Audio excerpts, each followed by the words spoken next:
Well, let's go live to Parliament now and get updates of the, vetting of Supreme Court justices ongoing now. And so I find it inappropriate that before a committee of this nature, the minority leader will be questioning the process. And on the issue of accusation that this government is engaged in double standards, I think that is also not appropriate. The nominees are before you for you to vet their suitability and to say that this government is engaged in double standards is totally inappropriate. I was on the appointments committee when the two nominees were rejected. And let me indicate clearly that my side of the House advocated for the rejection on the basis that at that time, the anticipated retirement of some judges, which would have created a vacancy, hadn't taken place. And there was no need in anticipation to be appointing replacements. And we also argued, and I do not shy away from that argument, that the then president had had the opportunity to nominate so many members onto the Supreme Court. And even if some judges were retiring, he should give the opportunity for an incoming president, given that we're so close to elections, to also have an opportunity to also nominate people to the Supreme Court. It wasn't clear who will be the incoming president. It could have been an NPP incoming president. It could have also been an NDC incoming president. That basically was the crux of our argument at that time. And so for someone to today be accusing this government of double standards, in my opinion, is inappropriate. And I think that we should not use the nomination of these Supreme Court judges as a the vetting of the nominees as a platform to be engaged in partisan politics. I think that basically that will be my response for now, and I welcome the nominees, and as indicated, we will be vetting them according to the standards set by our Constitution, and I hope that this doesn't become another partisan bickering exercise. Thank you. Honourable members, our revered nominee and the guests, you are all welcome. Thank you. Honourable members, following the appointment or nomination by His Excellency, the President of the Republic of Ghana, it was read in Parliament and referred to the appointment committee, following which we have scheduled today to perform our responsibility by way of vetting the nominees, reporting to Parliament, and then getting the approval or disapproval. For that reason, first on the list is Justice Semenyo Dzamefe. I am aware he is the longest serving judge in this country. He's a Court of Appeal judge. Without wasting much time, we'll proceed to swear him in. So, clerk of the committee, may you proceed to administer the oath.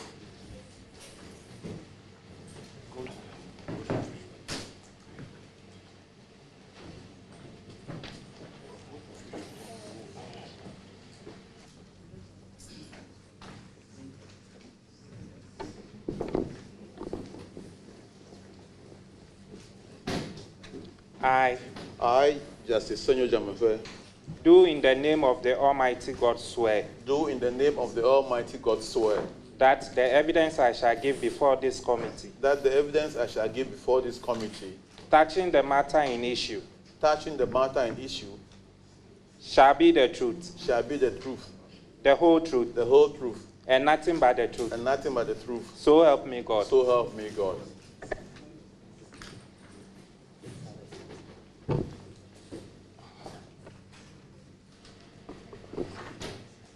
Honourable members, it's for some time now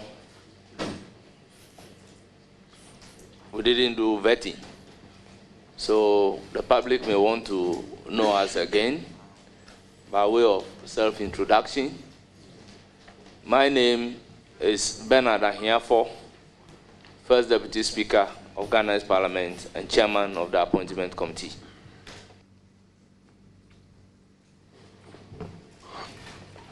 I am Alexander Kwamena Apenyomakin, Member of Parliament for Efutu. I lead the Mighty Minority Caucus in Parliament, and I am the ranking member of this important committee of Parliament.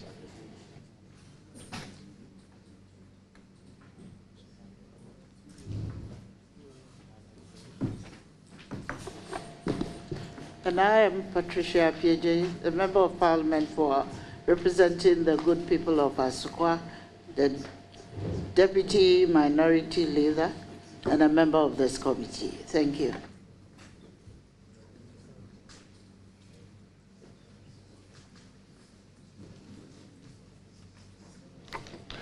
Thank you, Chairman. Patrick Boma, MP Okankwe Central, a member of the committee. Thank you. Thank you, Mr. Chairman. I'm Tony Mie, Member of Parliament for Dotobri, and the Vice Chairman for Committee on Judiciary. Thank you, Mr. Chairman. I am Nana Ejeyi Bafo Ewua, MP for Menchia South, and a member of the Constitution and Legal Affairs Committee. Thank you, Mr. Chairman. Good morning. My name is Hassan Tampuli, Member of Parliament for the good and virtuous people of Gushegu in the Northern Region, and Deputy Ranking to the Committee on Constitution and Legal Affairs. Thank you, Mr. Chairman. Mr. Chairman, my name is John Dark. I'm a Member of Parliament for Swame. I represent the Judicial Committee.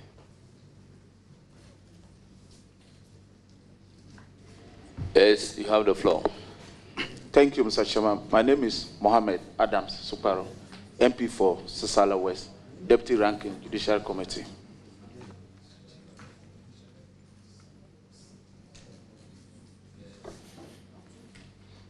Thank you. My name is Bid Anwatazmo Zieden, and I represent the good and wonderful people of the Laura constituency. I am the ranking on judiciary and a subject matter representative on this particular committee. Thank you. Thank you, Mr. Chair. My name is Eli Klim Akurugu, representing the good people of Domekwabinya. I'm a member of the committee. Thank you. My name is Al Hassan Umar, MP for Zabzugu in the Northern Region, and a member of the Committee on Appointment. Ladi Ayayamba is my name, MP for Pusiga, and a member of this committee. Honorable Chair, my name is Jerry Ahmed Shaib, representing the good people of Wejagbawe and the second minority whip.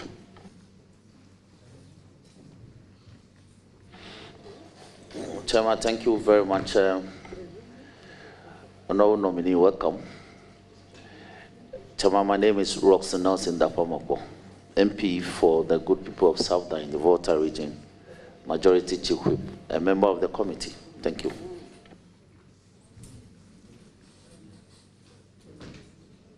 My name is Mahama Ayariga, Member of Parliament for Boku Central and Majority Leader and Leader of Government Business. I'm the one that the standing order says I can sit and ask questions.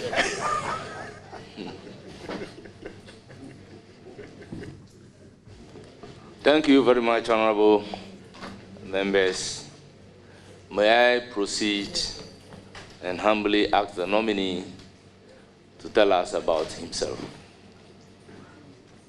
Thank you, Mr. Chairman. Once again, good morning, Mr. Chairman and honorable members of the committee. I am Semenyo Dzamefe.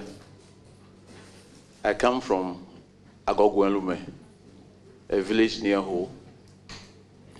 Mr. Chairman, after my basic education, I entered the University of Ghana in 1979 to read law. I graduated with the LLB in 1982 and proceeded to the law school. Graduated in 1984 and was called to the bar. I was posted to the Attorney General's Department, Ho. After the service, employed and posted to Bolga. In 1988, I joined the public tribunals and was the regional chairman of the Tema Regional Tribunal, as well as WA Regional Tribunal. In 1994, we were integrated into the main system, the Judicial Service. And in 1996, I was posted to the Circuit Tribunal in Koforidua. In the year 2000, I was appointed a High Court judge and posted to 2nd D. In the year 2002, I was transferred from 2nd D to Swedru High Court. I was in Swedru High Court to 2008 and posted to the Fast Track Court 4, Accra. In 2010, I was appointed Appeal Court judge. And then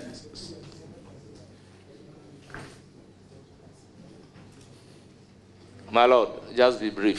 All right.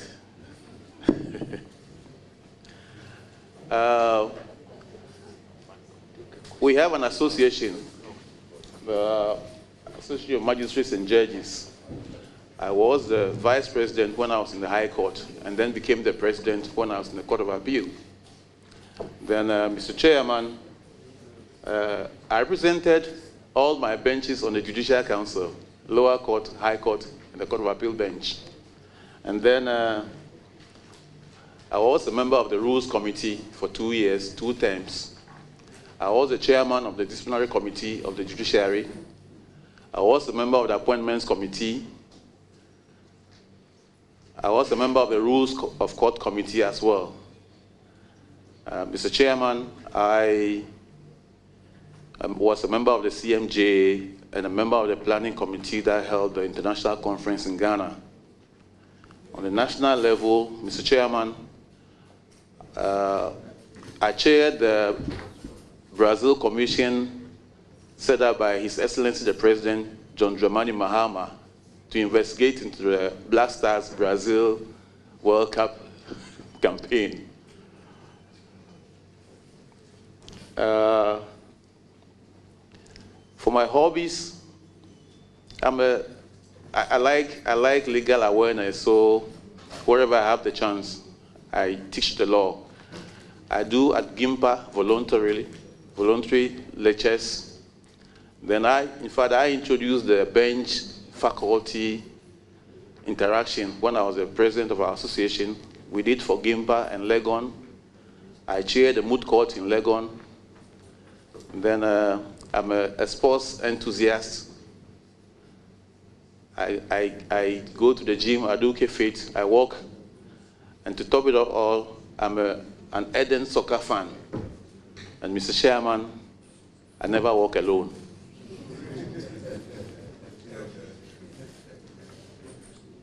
Thank you.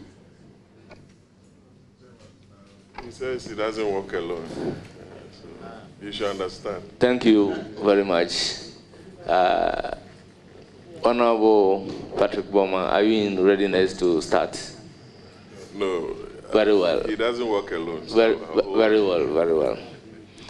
I will proceed to give the floor to Honorable Akurugu to start asking questions. Thank you, Mr. Chair. Good morning. And then welcome. Morning. Yes. What is your view on the doctrine of separation of powers in Ghana? Thank you. Separation of powers basically means there should be no overlaps between the three arms of government: the executive, legislature, and the judiciary. Thank you.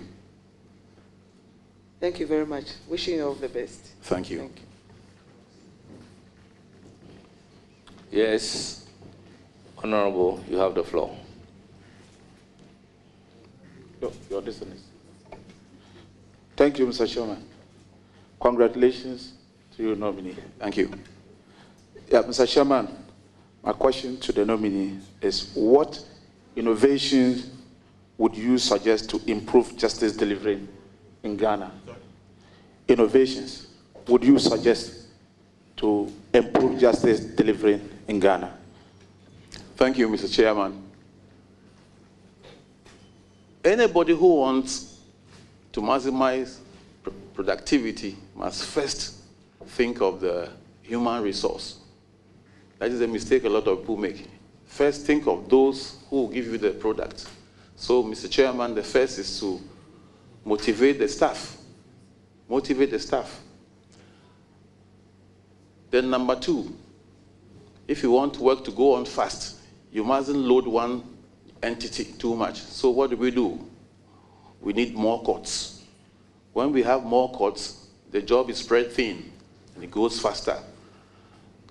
Number three, after the courts, what next? You need the tools, the working tools. Because if you have the courts, you have the resources, and you don't have the working tools, it doesn't work. So what do? We must go technology. We need the tools, technological tools now. Time of long handwriting is past. So we have to go to AI tools like voice recording and transcriptions, so that by the end of the day, just as the court finishes sitting, the records are ready.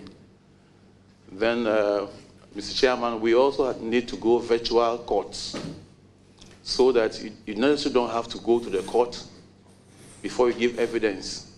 Such that when you are not there, it has to be postponed, or you have to travel all the way. So when you have virtual courts, you can still give evidence wherever you are, and the case goes on. And last but definitely not least, I think we must set timelines for cases. Let's say criminal cases, 3 months, civil 6 months. There must be timeline. Then the parties as well as the court knows that we are within certain time period to finish cases. Thank you. Thank you, Mr. Chairman. I'm done. Thank you very much. I proceed to give the floor to Honorable Tampoli. Honorable, you have the floor. Thank you, Mr. Chairman. You are entitled to ask one question. Mr. Chairman, I'm entitled to ask only one question. Follow up, if any. Very well, Mr. Chairman. Good morning, Honorable Nominee. Morning, sir. I want us to do some little exercise in the Constitution relative to the opening provision under Chapter 11, Article 125 to be precise. And Mr. Chairman, if you permit me, I will just read Article 1251. Justice emanates from the people and shall be administered in the name of the Republic by the judiciary, which shall be independent and subject only to this Constitution. End quote. Honorable Nominee, in this Constitution, do you think there are sufficient checks, provisions, to ensure that the judiciary is indeed independent? If so, why? If you can give me 2 or 3 provisions that supports your position, I'll be very grateful. Thank you, Mr. Chairman. Thank you, Mr. Chairman. When we have 3 aspects the judicial aspect, the financial and administrative aspects of the judiciary. When it comes to judiciary, yes, we are independent. Administrative, yes, we are independent. Financial, I don't think we are, because you people, you give us money. When the budget comes to you, you are the people who think about it and allocate what you think we need. So basically, those two aspects, we are independent, but when it comes to financial, we are not. Thank you. Chairman, I have a follow-up. And the follow-up is that, can you reference any provisions in addition to this one that guarantees and fortifies the judicial independence? Yes, the Constitution says that when cases come to you, as much as possible, you have to be independent in what you do. You don't have to listen to anybody when you are judging your cases. So as much as that, we are independent. We don't have any interferences, no. You work on the evidence before you, and you base your judgment on the evidence and the law. That's it. And the Constitution guarantees that is what you have to do. Our allegiance is to the Constitution and not to any human being or any other authority. Thank you. Yes, I'll proceed to give the floor to Honorable Awua Bafo. Please, you have the floor. Equally, one question. Chairman. Mr. Chairman, I want to confirm a report that captures the nominee, and then I will ask my substantive question if you agree. Sir, on the 30th of September 2021, my jaw online reported a statement made by you whilst President of the Association of Judges and Magistrates at your conference, annual conference. I want to confirm if indeed you made that statement, then I'll proceed to ask my substantive question. Honourable Member, do you have a copy of the report? You have to take a cue from your leader. Your leader will always bring a copy, and then we show the nominee what you are referring to. Sure, my lady. But, Mr. Chairman, do you mind if electronic copy? It's an electronic copy. Yeah. Okay. Okay. It states as follows. It is sad that judges in Ghana will have to fight every year for their legitimate allowances to be paid.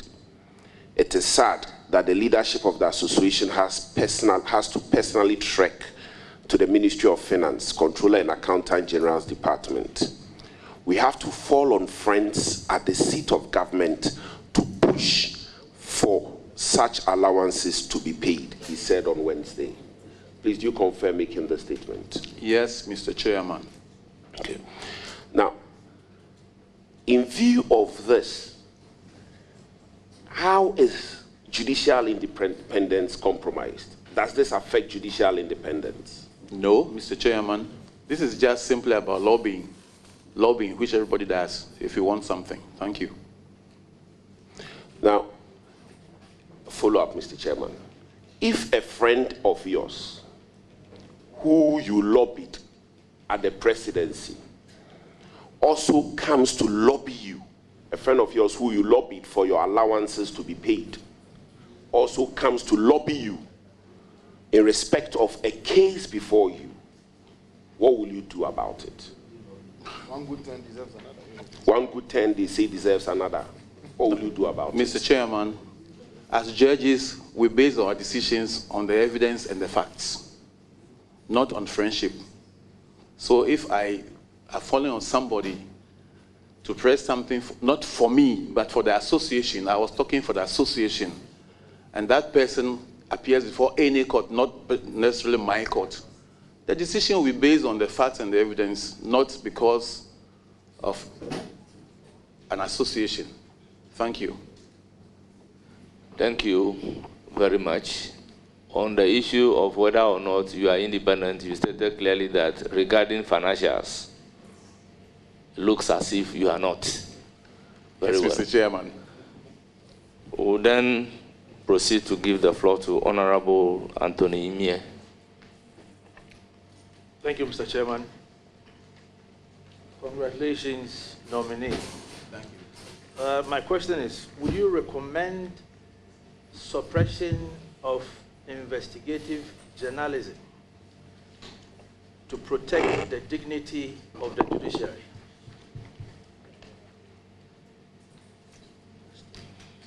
Yes, Honorable Nominee.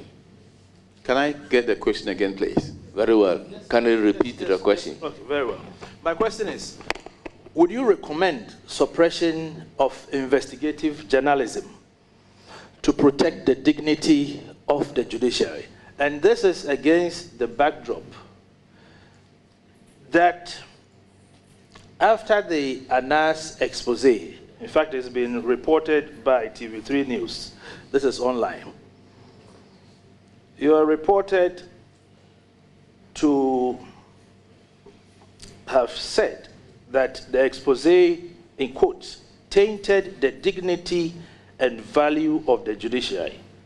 It is also reported that you said, quote, that the expose should have been blocked. So that is the reason for my question. Mr. Chairman, I don't remember the first quote. No, those are not my words. And then saying it could have been blocked.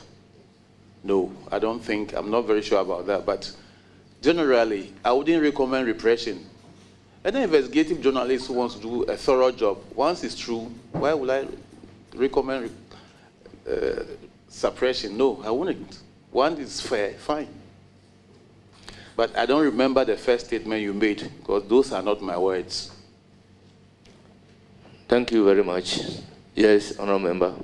Thank you, Mr. Chairman. I have Any a follow-up further question. How would you balance protecting the reputation of the judiciary and upholding free press as well as public accountability? Yes, Honourable Nominee. We can't gag the press. So far as they do a good job and they don't misinform or disinform, we don't have any authority to gag them. The only guidelines are make sure what your reportage is the truth. The press can come to report our cases or come to do anything with the judiciary. We are not sacrosanct. They can come and do that. We don't have the power to stop them, but just make sure that what you are reporting or your reportage is the truth and it's fair. And then as much as possible, do follow-ups before you come out. If you don't understand anything, ask. Don't report on perceptions. Please, Mr. Chairman, don't forget the judiciary is different from the judicial service. But a lot of people mix these things up. Things happening in the judicial service are attributed to the judiciary. We are two different arms, but working together. Thank you. Yes, any further question?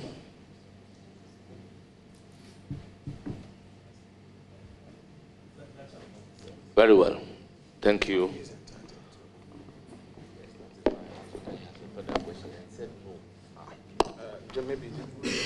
Honorable Mayor, you are entitled to 3 questions. It's different from the constitutional legal. No, you are a bona fide member of the committee. Very well. Then I have other questions for you, my lord. Honourable members, regarding Anthony Imie, I never said you are entitled to 1 question. I am very grateful. That is why I am asking you, do you have any further questions? And you said, no, you don't have a further question. So if you have a further question, I have 2 more. Just proceed to ask. Thank you very much, Mr. Chairman. Now, nominee, Yao Opong, who is Justice of the Court of Appeal and an authority on constitutional law, has suggested that it was unconstitutional when the Dzamefe Commission released a white paper prior to the release of the full report covering It's reported. It's reported in My Joy Online. Prior to the release of a full paper, yes, a full paper on the 2015 World Cup inquiry. Now my question is, how would you respond to such a suggestion that the release of a white paper prior to the release of a full report is a violation of the 1992 Constitution? Thank you, Mr. Chairman. I don't think the Commissioner has the power to release white paper, but anyway, we made recommendations to government. After the commission, we wrote our report and made recommendations and presented the recommendations to government. That was all we did. We never issued any paper, sir. Thank you. Thank you very much. Thank you. Now a follow-up question. A follow-up question on the white paper. Very well. Do you suppose that the agency of accountability should justify the violation of a constitutional provision? Well, permit me to treat this as a full question, not a follow-up. So, Honorable Nominee, you have the floor. Mr. Chairman, anything that violates the Constitution is illegal. Whatever it is, once it violates or flouts the Constitution, it's illegal. Thank you. Yes, you are done. Thank you very much. I would proceed to give the floor to Honorable Bid Azidin. Honorable Bid Sidin. I want Tanzuma. You have the floor. Thank you very much, Mr. Chairman. I'm happy that you have corrected yourself in the pronunciation of my name. He has taken me to be a Frafra man. I'm a Dagat man. We don't start our names with A. Leader, why are you surprised? Anyway. Please, your question. My Lord, congratulations for the nomination. Thank you. I think it's long overdue. You have been on the bench since 2010, 2000. And you have stayed there as a higher court judge until you were promoted to, elevated to a court of appeal judge. You have been in this business long enough. Fortunately, you are not one of the judges that is coming from outside the judiciary. Yes, I'm just building something. So, my Lord, in your judgments and doing interpretation, what are some of the rules of the interpretation that you have applied as a judge? Thank you. Thank you, Mr. Yes. Chairman. Honorable Nominee. Thank you, Mr. Chairman. Interpretation. The basic rule, the first rule is the literal meaning of the words. The literal meaning of the words.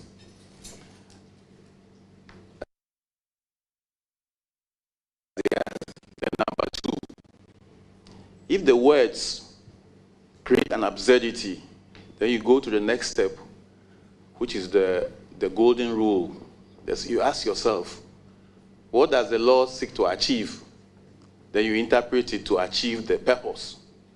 Then the third is, what does the law seek to prevent? That is the mischief rule. Then you interpret it as such. Then you go further. We have one we call the usdem generis, things of the same kind. So you know what to do there. And then there is one that tells you how you use words around a word to interpret that word. So these are some of the rules of interpretation we follow.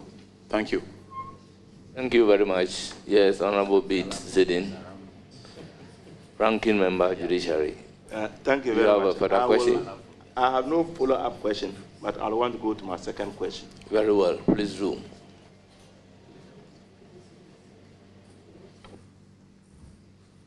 I just want to say that His Lordship's answer represents, I believe, a most excellent education on the rules of interpretation. maybe TikTok will just take a bit of it and spread so that law students will benefit from this. Thank you. Very well, Mr. Chairman. My Lord, what innovation would you bring on board to improve justice delivery in this country? Mr. Chairman, yeah, let me finish. Let me finish. Okay, when you finish, I would come in. Honorable Azedin, I believe this question has been asked and answered. The question has been asked and answered by another person. The previous questioner has asked a similar question, and my Lord has provided answers to the question. Very well. Wait, Honorable Bid.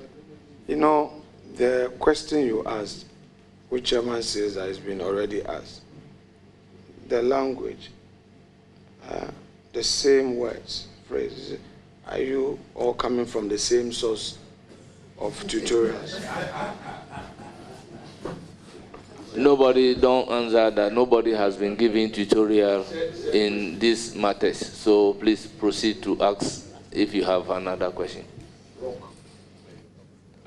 Mr. Chairman, indeed, there's absolutely nothing wrong with we thinking alike, because we are individuals, but we can think alike. There's nothing wrong with that. Further question? Yes. Mr. Chairman, I only want to congratulate my Lord again, because fortunately for me, I appeared before him whilst he was High Court judge at Swedro, and I saw that he was a very fair-minded judge. Thank you.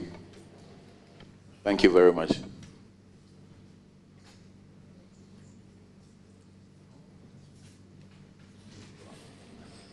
Yes, Honorable John Darko. One question and a follow-up, if any. All right, thank you very much, Mr. Chairman. Coming from the interpretation aspect, Mr. Nominee, if you read Article 66(2), it says that a person shall not be elected to hold office as President of Ghana for more than 2 terms. Do you think that this provision is subject to interpretation? Mr. Chairman, Honorable Nominee. The honorable member quoted from the Constitution, and that's what the Constitution says. So I can't have anything against what is in the Constitution. Thank you. Yes, a follow-up question on the interpretation of Article 66. Mr. Nominee, so if somebody says that a president of Ghana can serve more than 2 terms, except that it shouldn't be consecutive, what would be your answer to that person? Honorable Chairman, the answer to that question is what the Constitution says. Thank you.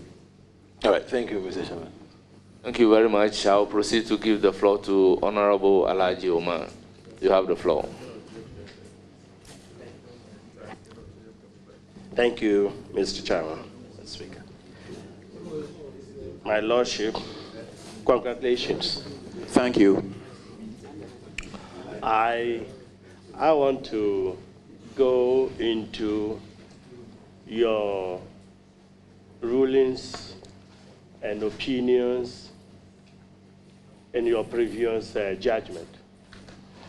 And it has to do with your position of the law regarding property owned by couples in divorce or death. What is your position? Thank you. Thank you, Mr. Chairman. Our Constitution guarantees that every citizen can have property on his own or her own, and then in association with others. So I'll first go to on death. When a spouse dies, PNDC law 111 comes in to take care of those who are alive. Then when it comes to a will, if a spouse dies intestate, that's he hasn't written a will, then like I said earlier, PNDC law 111 comes in. If there's a will, we go according to the will. But then, if no reasonable allocations are made to the surviving spouse, the court will interfere. Will go into the will and give something reasonable to the surviving spouse. Then when do you mean intervention or interfere? Do you mean the court would intervene? Sorry. When it comes to wills, we are not supposed to.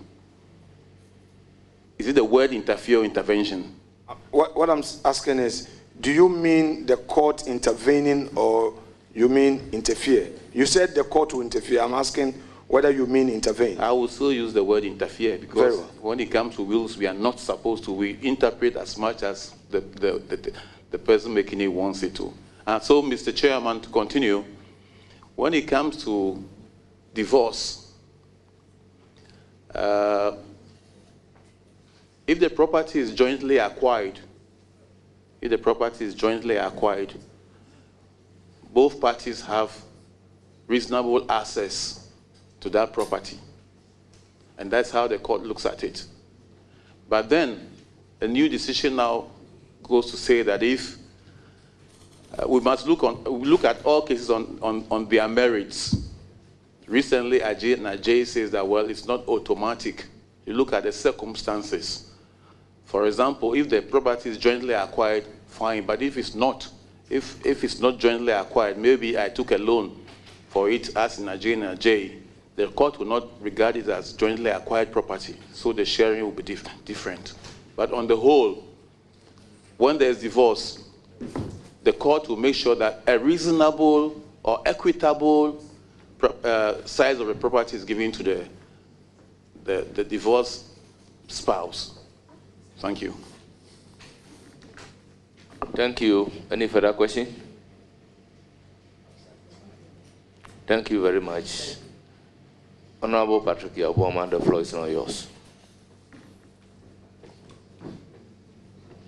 Thank you very much, Chairman, and congratulations, my Lord. Thank you, sir. My Lord,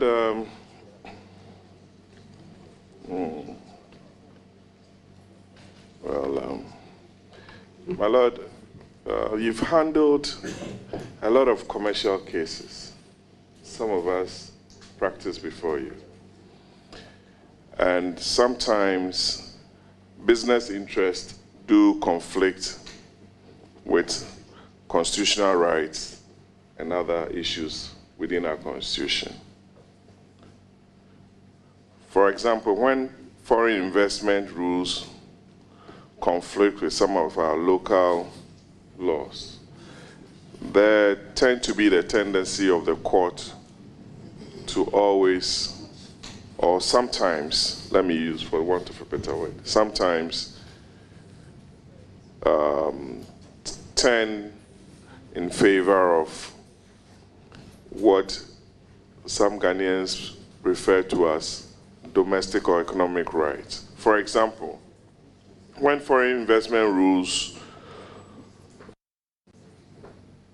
and local or domestic rules do clash, how do you manage that thin line to ensure that there is confidence from the investor community on our judiciary? Thank you, Mr. Chairman. Our judgments are always based on the evidence before us and the law. First of all, the ground norm, the Constitution, whatever it says is the law. Two, if you can't get it from there, you go to case law or statute, and you go according to what they say. As a judge, you have the discretion to interpret, but You don't go outside the remits of the law. Mr. Chairman, that's it. Is any further question? Yes, if you have a follow-up, please do. My Lord, most of the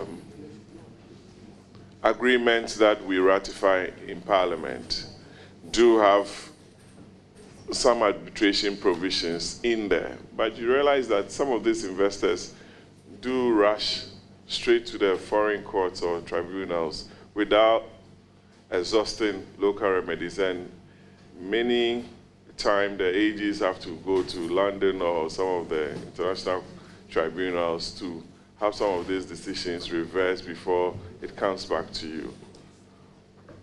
How would you advise on some of these things as a judge? Thank you, Mr. Chairman. When unilaterals and multilateral companies are involved, you look at the contract they have signed. If there's an arbitration clause in it, they have to explore that first before coming to court. So as a judge, you look at the contract they themselves have signed. And if they have not exhausted all the grievance resolution clauses in there, you refer them back to it before they come to you. Thank you. That's my second question. Very well. My Lord, in the past, you've called for the law school to teach. Thank you very much. My Lord, let me start again. You've called the law school to teach subjects like cybersecurity, intellectual property. Why is this so important, and how can we modernize our legal education without losing focus on fundamental legal principles? I know it's part of some of the issues that we've spoken about, having some of these specialized courses being taught at the law school. Mr. Chairman, law is dynamic,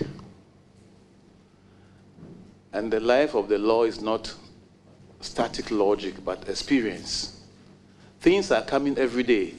A lot of things are evolving. You will be left behind if you don't follow the trend. So now cyber security and things are now issues of the moment. And it's just prudent that students coming out as lawyers are taught these things. So that is the reason. I don't remember if I got the question well that I suggested. I don't remember that, but even if I did, that is the reason behind it. We must be abreast with times, otherwise we are left behind. Thank you. My Lord, this is my last question. Since you never walk alone, on your CV, you were chairman of the Koforidua Circuit Tribunal from 1996 to 2000. And Ghanaians recall the work of public tribunals. Because once you are invited there means, it means Wahala don't come. A lot, and I know it's part of our constitution, public tribunals. Would you advocate for the setting up of public tribunals again to speed up or assist with the justice delivery program? Thank you. Thank you, Mr. Chairman. I like the way you put it. That's exactly what I would do. But unfortunately, it's a wrong perception.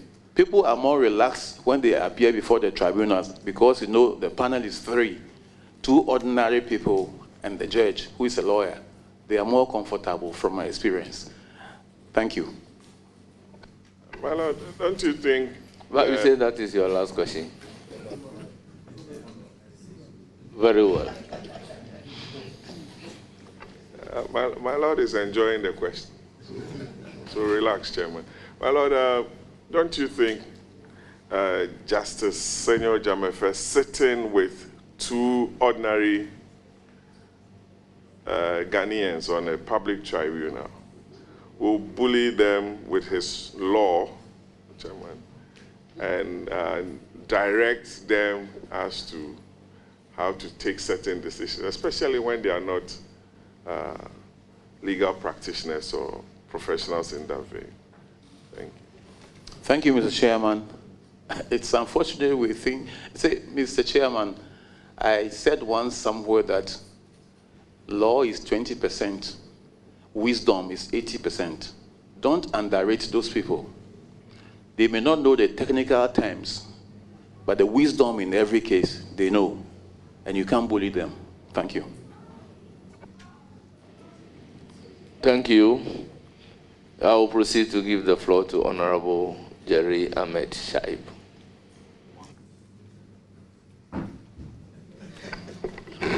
Thank you very much, Honorable Chair.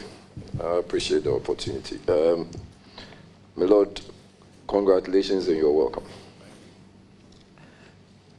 Honorable Chair, if I have your permission, I just want to refer to the Constitution, Article 1461, that states that a justice of the Superior Court or a chairman of the regional tribunal shall not be removed from office except for stated misbehavior or incompetence or on ground of inability to perform the functions of his office arising from infirmity of body or mind. My question is, what would constitute stated misbehavior for you? What are the acts or omissions? About 3 acts or omissions that for you would constitute stated misbehavior, and 3 acts or omissions that you think would not constitute stated misbehavior. Thank you. Mr. Chairman, if yes, my Lord, we realize that there is a pending matter on that issue before the courts. So you are sitting in your capacity as a nominee being vetted. You are not sitting here in a capacity as a Supreme Court judge. So I am inclined to humbly overrule the question. Thank you, Mr. Chairman. Chairman, with respect, the nominee hasn't made a specific reference to a particular case for, the questioner hasn't made reference to a specific case. I believe that if I understood you right, you are more or less relying on a sub judice principle to rule the question out of order. I humbly submit that to the extent that the nominee is here to express views on the Constitution and public policy matters, you allow him to answer. If we now box ourselves into this situation, then I'm afraid we may not be doing justice to the responsibility imposed on us by the Constitution this morning. He has not referred to a particular matter. And like I argued recently on the floor, the sub judice rule cannot be applied in absolute terms, that there is a matter related somewhere, so Parliament cannot move. He referred to the Constitution and said, what is your view? Give us 3 instances. That is not related to whatever matter you are referring to. In any event, you haven't shared with us the matter that you think, if the question is answered, it will create a problem for same. So I respectfully submit that you permit it. Honorable members, we all know the matter, even if not expressly stated. He is a Supreme Court nominee before us. Who knows that when the matter, an aspect ends up at the Supreme Court, you may be called upon to preside over it. So, honorable members, it is not proper that we solicit the opinion of a Supreme Court nominee before us on the question being asked. With all due respect, the question is overruled. I'll give the floor to the member to ask another question. Thank you very much, Honorable Chair. Honorable Chair, before asking the question, I just want to make reference to this. It's, with all due deference to you, it has nothing whatsoever for me to do with a pending matter that has to do with the Chief Justice, which you are making reference. If you look at even the paraphrase, it goes on to say that removal of justices of superior courts and chairmen of regional tribunal. So, respectfully, it has nothing whatsoever to do with the stance you are taking now. Because I have asked that, what would constitute? He is going in as a justice of the superior court. And I'm asking, in his view, what would constitute an act or omission that would amount to stated misbehavior? Honorable member, you know the rules. After the ruling of the chairman or the speaker, we don't argue that. Please ask another question. Very well. Just for purposes of record. My Lord, respectfully, would you consider superior court judges to have all, when they are supposed to have, you know, as government appointees, they are supposed to file every indication of properties they have, and they do what we call the declaration of assets. Is it something that you would, is it a position you would also consider for judges of the Supreme Court or judges as a whole to also have, as in, file their declaration of assets? And if yes, respectfully, why? And if no, why not? Thank you. Mr. Chairman. Honorable nominee, please proceed to answer the question.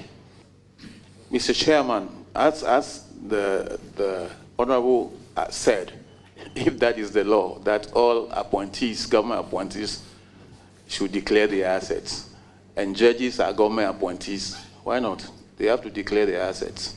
Thank you. So is it the case that you have filed your assets declaration? Yes, Mr. Chairman. Very well. Honorable Chair, I also want to find out and whether we are considering technological impact on constitutional requirements. So it has to do with Article 68, I think to 9 requires that the Speaker to take presidential oath when acting for the president who is absent and vice president, but not when the vice president is acting alone. In an era of instant global communication, does this distinction remain constitutionally necessary? That should the absence from the Republic be redefined? So for instance, when the president is not in town, then we have the vice president. And when the vice president is also not in town, we have the speaker. And we are asking, so in this current technological terms, and what about when all the three of them are out? What would be your position against this technological advancement? So, Honorable Jerry Shai, what exactly is your question?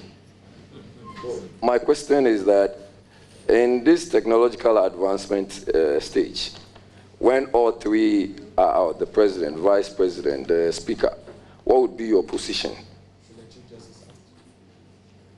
Do we have the Chief Justice acting? Yes, Honorable nominee. Thank you, Mr. Chairman. Even though I'm not very clear with the question, I would say that from my long experience on the bench and from my own wisdom, I scarcely give views and opinions on issues because the view or opinion I'll give carries so much weight. I'm a judge. Who knows whether tomorrow this same issue will come before me? Then I'm expected to go by what I said. Meanwhile, the facts may not be on all fours. So as much as possible, I don't give views and opinions on things, on topical issues like this. Thank you, sir. Thank you. Any My other Lord, question? Just a follow-up. My Lord, is it to say that when there are issues of general knowledge and you are being requested to make a statement on, you will decline doing so just because whenever you make such, it carries weight, so it would mean something else? No, Mr. Chairman. Currently, there's a situation on hand. Currently, there is somebody acting. So whatever I may say may be this way or that way, which I wouldn't want to do. But, Honorable Chair, my question was specific, sorry. I made reference to technological advancement. Honorable Member, you are entitled to a follow-up question. And you have Yes, asked I'm the just trying to follow-up make, question. because... You have asked the follow-up question. Yes, Minority Leader. Chairman, I want to help to situate the question correctly. My Lord, the gravamen of his question was to the effect that there's clarity on, in the absence of the president, vice president acts. In the absence of the vice president, the speaker acts. And in fact, that has received judicial blessing, where the speaker would even have to take the presidential oath. What he's asking is that in the absence of all these three, so for instance, recently, Mr. President was out of the jurisdiction on an ECOWAS assignment. Madam Vice President, Her Excellency, was on medical leave. Mr. Speaker was also on an official assignment outside of the jurisdiction where there was this constitutional lacuna. What he wants to know is whether in the situation like what I've mentioned, the Chief Justice would have to act or take the presidential oath as acting president. That's the point he wanted to put across. Mr. Chairman, the Chief Justice or acting Chief Justice or the head of the judiciary. This is peculiar. Yeah. Like you rightly said, if the president is not there, the vice will take the oath. If it's not there, then the speaker, and then it goes down to the Chief Justice. But unfortunately, during that period, there wasn't a substantive Chief Justice, but we have an acting Chief Justice. I don't think the law says that the acting Chief Justice should take an oath. Thank you. So your answer will be different if there is a substantive Chief Justice. Yes, ma'am. And your view is that in that instance, the Chief Justice will have to take the presidential oath as acting president, correct? Yes. All right. Yes, your last question. Thank you very much, Honorable Chair. My Lord, respectfully, government recently has engaged in a deportation policy of foreigners who have been found to be illegally mining. And my question to you is that, does this violate Article 17 of the Equality Before the Law? And can citizenship status justify different legal treatment for identical criminal conduct? Mr. Chairman, crime is a crime. Crime doesn't know who commits it. Once you've committed a crime, you must go as to what the law says. So if the law says that a foreigner has committed a crime and after conviction and sentence, they are to be deported, why not? Thank you. Yes, a follow-up. But in these instances, there's no conviction and sentencing. But the fact that they have been arrested for having conducted themselves in that manner, they are deported. Would you suggest some recommendations?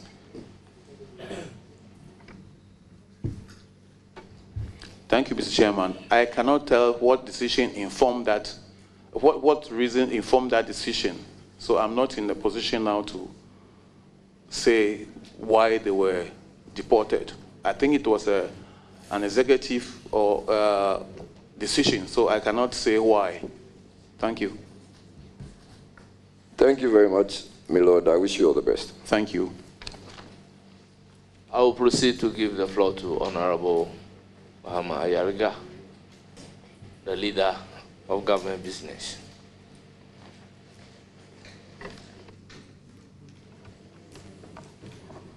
My Lord, the nominee,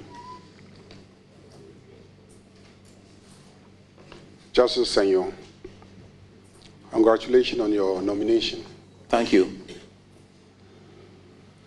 You've been around for a while. I remember recently, and even this morning, the arguments about the proper size of our Supreme Court, how many judges we should have appointed as Supreme Court judges, has been a raging political, legal issue. And even this morning, when you sat there, you were greeted with a statement by the minority leader on that matter. Let me ask, as a member of parliament representing a constituency at the furthest end of the country, that is Boku Central, and an individual seeking justice is entitled to litigate his case up to the Supreme Court by way of right to appeal up to the Supreme Court, depending on where he started the matter. Do you think it is fair that if I'm a citizen of Boku and I start my matter either in Boku or at the High Court in Bolga, I must always travel all the way to Accra to have access to justice at the Supreme Court?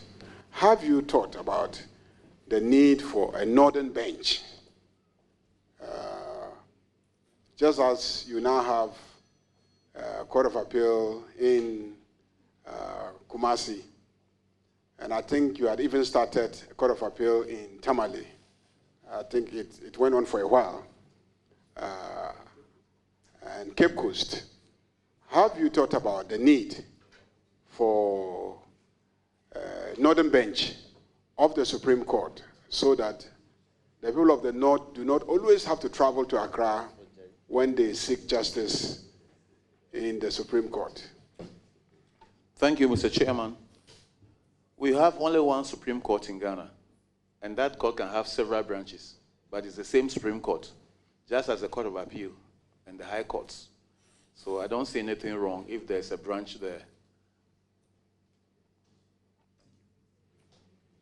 So, to really be fair, maybe we should consider having a branch up north of the same court. Now, you are not opposed to a policy like that, even though you are not in a position to take that decision, but you are not opposed to a policy like that. That's what I gather from your response. As at now, what is the size in terms of the number of the judges in the Supreme Court? Do you recall? I won't hold you to it, but do you recall how many we have now? If you take out the 7 nominees that we have before us. 13, I guess, 13. You have 13. In 2024, the Chief Justice wrote a letter to the President recommending that the average size of the court should be 20.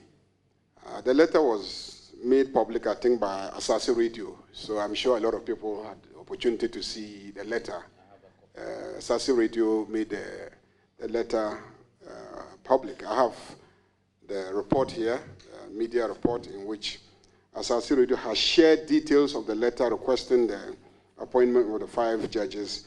And then the letter included a detailed analysis justifying the need for these appointments. So beyond my argument about a northern bench of the court so that people in the north can have access to justice, the letter that the Chief Justice wrote compared Ghana to the US. I don't know if you saw the letter or at least read the media reportage and discussion of the letter. Because I want to take you through the details. I don't know if you saw the letter or you read the media reports. Just let me know that so that I can know what information to put out when doing the analysis. Thank you, Mr. Chairman. I haven't cited the letter, but I heard a bit of it on social media. Well, yeah, the Chief Justice argued, and I don't know if you agree with this argument. I'll just 3 arguments, and then I would end it there. One, Chief Justice says that there are delays in the administration of justice.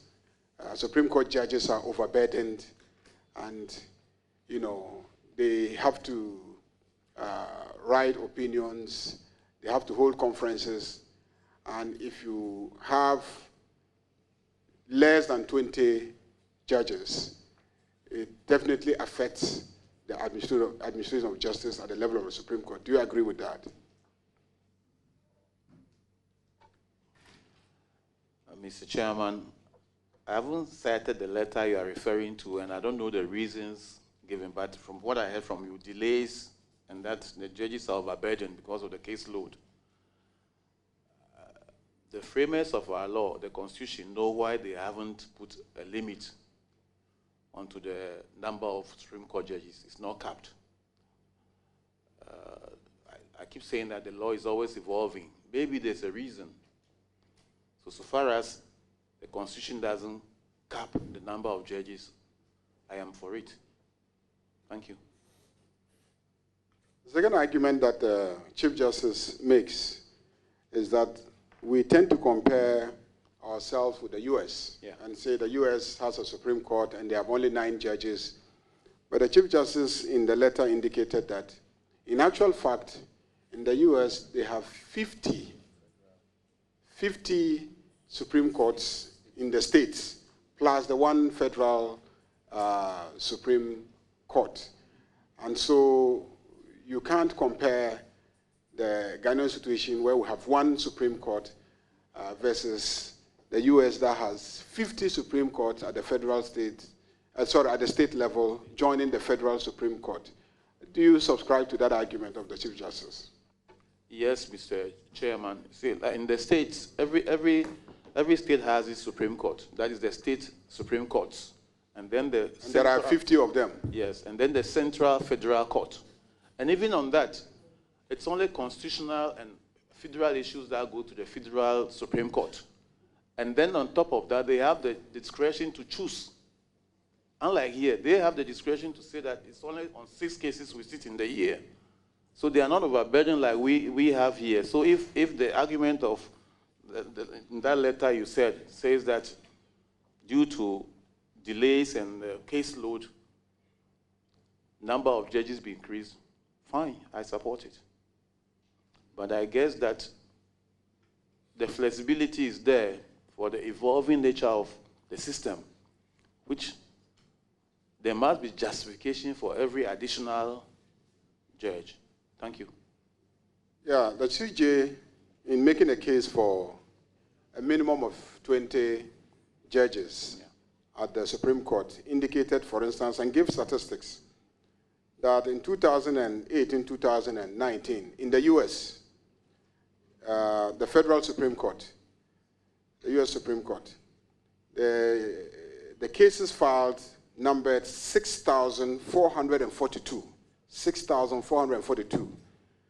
But that year, the cases that were argued, out of the 6,442, the cases that were argued were 73 only. And indeed, the cases that were disposed were 69. So you have 6,442, and then you could only, I mean, they only dispose of 73, because they, like you said, they have a right to choose what cases to hear and what cases not to hear. But our Supreme Court, you know, disposes, on the average, disposes of about 400 cases in a year, given, you know, the pressure on them and in spite of their numbers. Would you say that in spite of the challenges, our judges really do well? Yes, Mr. Chairman, I will say that they do very well. You know, our Supreme Court here has 3 main jurisdictions: original, appellate, and supervisory. And even chieftains' cases from the National House of Chiefs Appeals go to them. It's loaded, and it's virtually becoming a daily court. So I buy the argument that they are overloaded, and therefore there is the need to increase the numbers. So in general, you agree with the argument that indeed we need to have more Supreme Court judges so that we can have cases expedited and people's right to have access to the Supreme Court vindicated?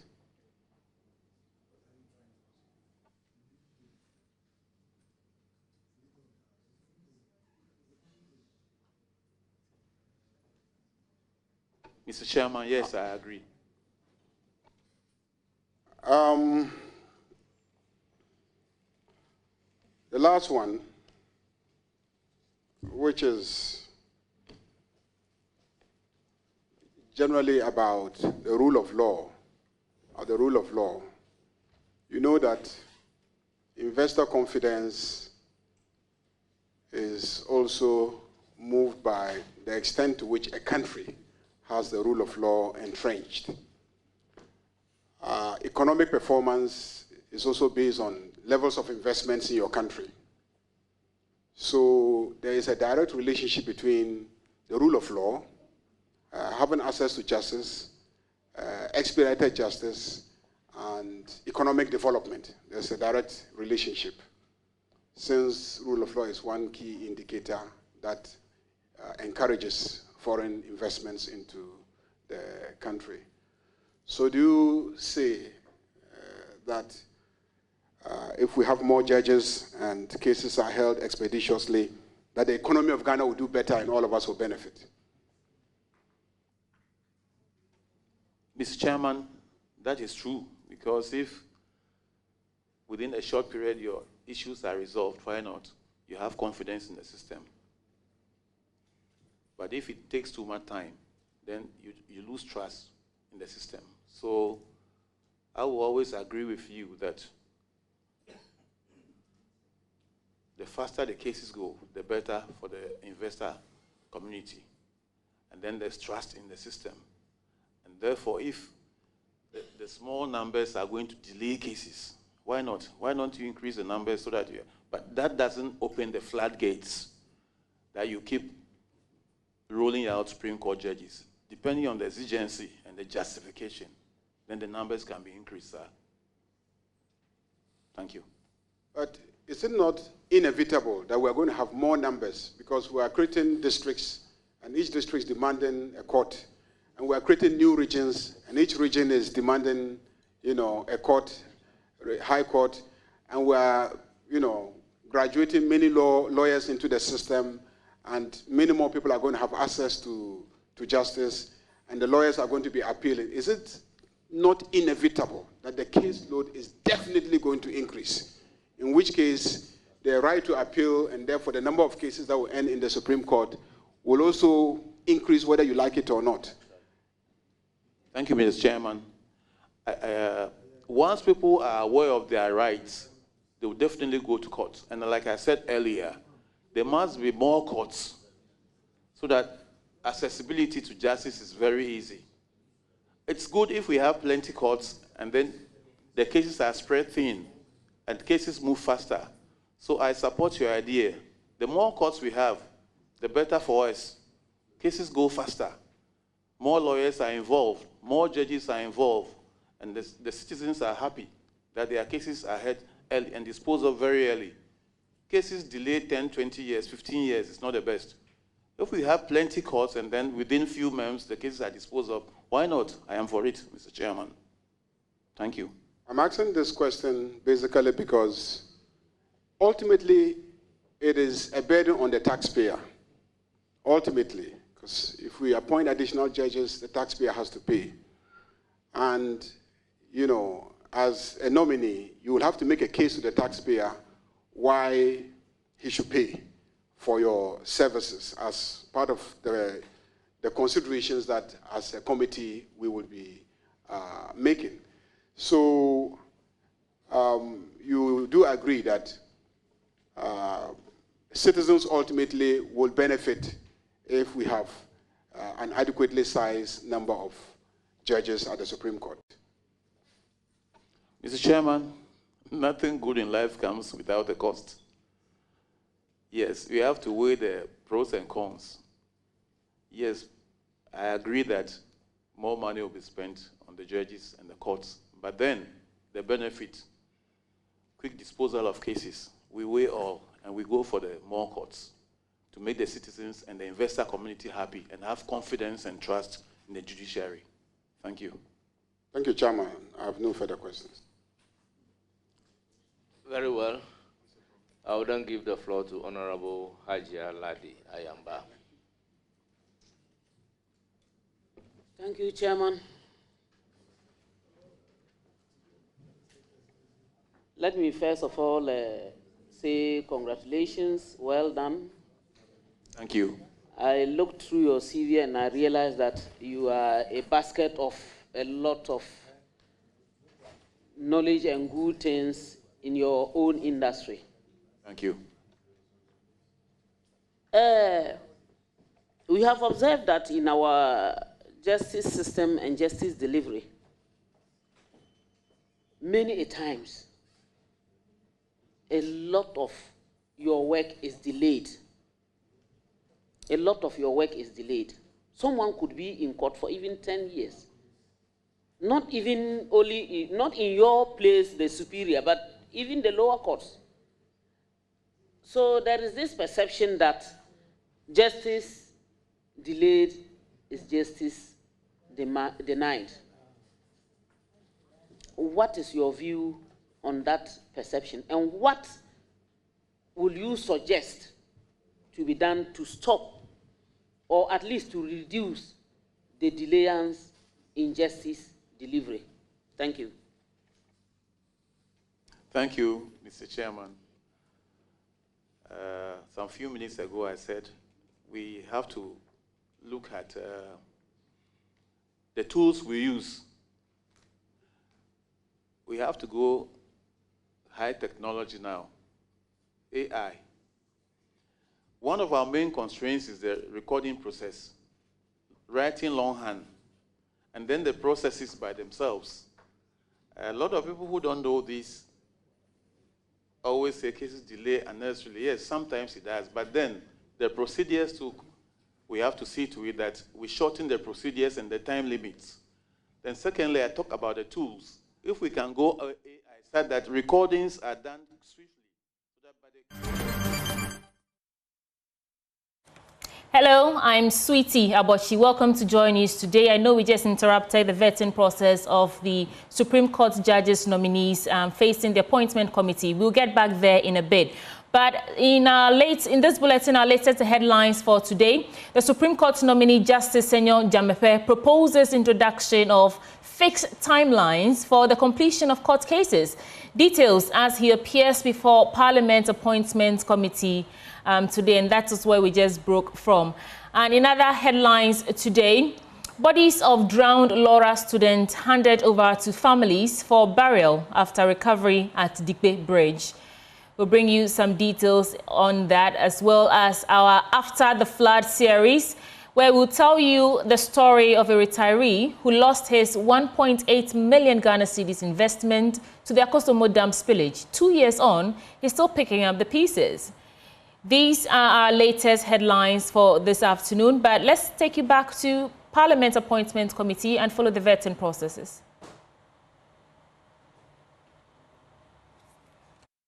To steal a bunch of plantain. An underage goes to steal some rice in a cooker and is eating. All these people, you collect them, you go and dump them, and sometimes even they are not segregated. The hardened, the non-hardened, all of them are together. What will you suggest to ensure that I will call these people, these little pilfering and what have you, they don't find themselves languishing, sometimes even years, sometimes forgotten, either in being called that they are in detention or they are whatsoever. So, Honorable Hajaladi, what is the question?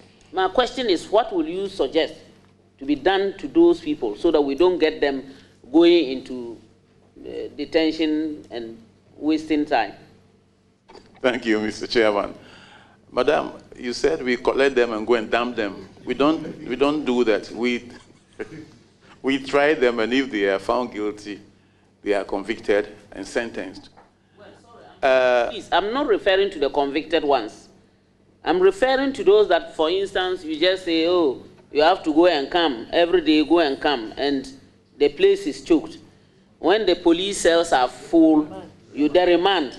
You send them to the prisons where maybe they are not even supposed to go. They are the ones I'm referring to, but not the convicted ones.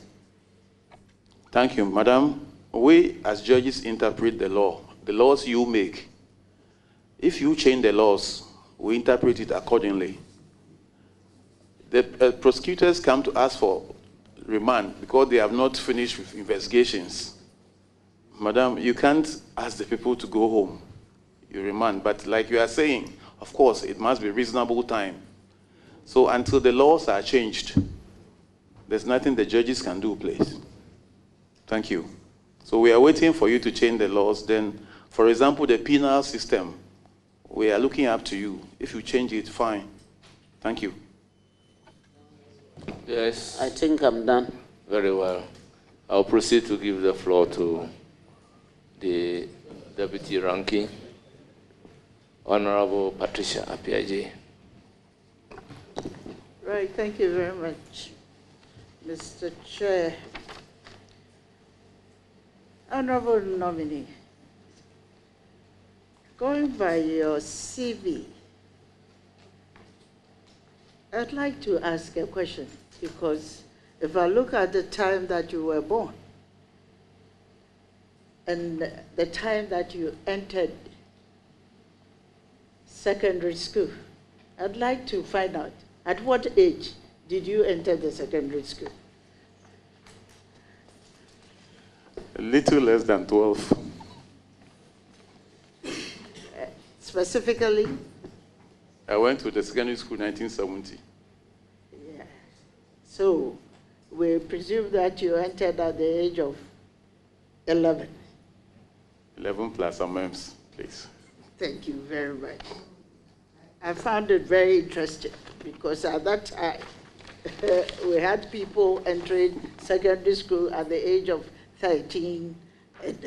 So I found it very interesting. Luckily, my father was a head teacher, so I... Right, thank you. Honorable Nominee, how many judges do we have at the Supreme Court currently, practicing judges, and how many are women? I'm talking about current one. How many are women? Currently, we have two, Justice Avril and Justice Mensah Bonso. And then the CJ Justice Tokono, 3. And how many in total, please? 13. 13. Thank you very much. Honorable Nominee, I'll proceed to bring to your attention that last year, 2024, exactly in June, the Gender Equality Act 1121, was passed.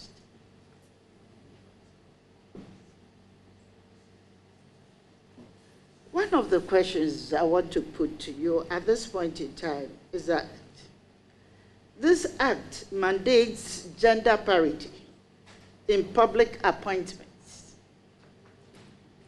And Article 144 requires merit-based judicial selection. If these provisions conflict, for example, if achieving gender parity requires appointing a less qualified candidate, which takes constitutional precedence and why? Which of the two? I've given you indication of the constitutional and then the legal aspect of it. Thank you. Mr. Chairman, as much as possible, you should send the best to the Supreme Court, or you should appoint the best wherever. You don't use the gender equality thing to appoint somebody who you think is not qualified, but because of gender. So I will always go for the quality. If it means one person who is qualified, fine, go for that person. Don't say because of gender. If the person is not suitable or qualified for the job, you appoint the person to satisfy gender equality or gender parity. Thank you. Thank you very much. So, to follow up, I would like to find out, what would you suggest should be the best approach in ensuring the achievement of the gender parity as it exists in the law? Thank you. Mr. Chairman, if a lady qualifies, if a lady qualifies for a position, why not? Gender parity does not necessarily mean that you appoint women to satisfy the numbers. No. If the woman is qualified equally as the man, then when you are appointing, you look at that. You don't give the chances to men as against women. But that does not mean that you push ladies who are not qualified for the job to satisfy that parity. Thank you. Mr. Chairman, I think I need clarity on this because I asked a specific question. What would you recommend should be the approach to achieve that? Thank you. Madam Chairman, if you pass me through and I get to the Supreme Court, then maybe when it comes, I can then recommend, but as at now, I cannot recommend anything. Thank you. Any further question? Yes. Thank you very much. Honorable Nominee, one of the issues are constitutional interpretational issues that we have faced. In the 1992 Constitution, it guarantees equality before the law and prohibits discrimination, as you rightly said.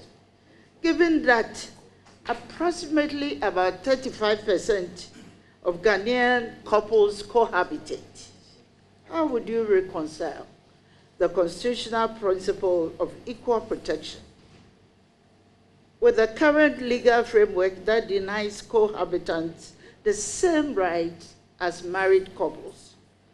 Should the Constitution's equality provisions extend to protecting cohabitants from legal vulnerability? Mr. Chairman, as at now, what the Constitution says is what we have to do, because whatever we say beyond the Constitution is noise. And no matter how many noises you make, what the Constitution says is what overrides. Thank you. Thank you very much. There's also another aspect of this issue of cohabitation. And it has been realized, and there's every indication that women in cohabitating relationships are highly vulnerable. They are highly vulnerable, including higher rates of intimate partner violence and economic insecurity upon relationship dissolution. How should the court balance respect for traditional marriage institutions with a constitutional mandate to protect vulnerable population, particularly women who may have contributed significantly to households but lack the legal recourse? Thank you. Mr. Chairman, what is the question, please? The question is that we've observed that women, a large number of women are in cohabitation relationships. And these women are highly vulnerable. They face violence, and most of the time they even contribute to the well-being of that relationship. But they are not recognized in law. And therefore, it is important that we also look at their vulnerability and protect them. What is your view on that? Thank you, Mr. Chairman. We can't give hypothetical solutions now. Maybe if I get to the Supreme Court and a case like that comes to the Supreme Court, then we'll look at it on its own merits and then maybe evolve some case law to take care of such situations, please. Thank you. Ranking member has a follow-up question on that. But let me bring it to the fore that we are yet to pass the cohabitation law. Lord, the exchange we're having is for the good of democracy. I would encourage you as much as possible to yield to the hypothesis in this discourse and express a view, because once you start getting into the arena of when I go there and then unless case by case, then it becomes difficult, and I'm sure everything will come to a standstill. Because to take a decision on you, we need to hear you, and I'm sure you followed previous discourse, by this panel, and just feel free. After all, eventually when you get there and a case comes before you, you will now, just oppose your own view against the reality that comes before you. On top of that, I would proceed with the follow-up from my respected colleague. The children out of wedlock are recognized by the law, but the women who bring forth these children are not recognized. Do you think that the law is being fair to those women? Honourable members, before allowing my Lord to answer the question, we must also be careful the kind of question that we ask. Judges, by their nature, deals with the facts and the law. They don't deal with hypotheses.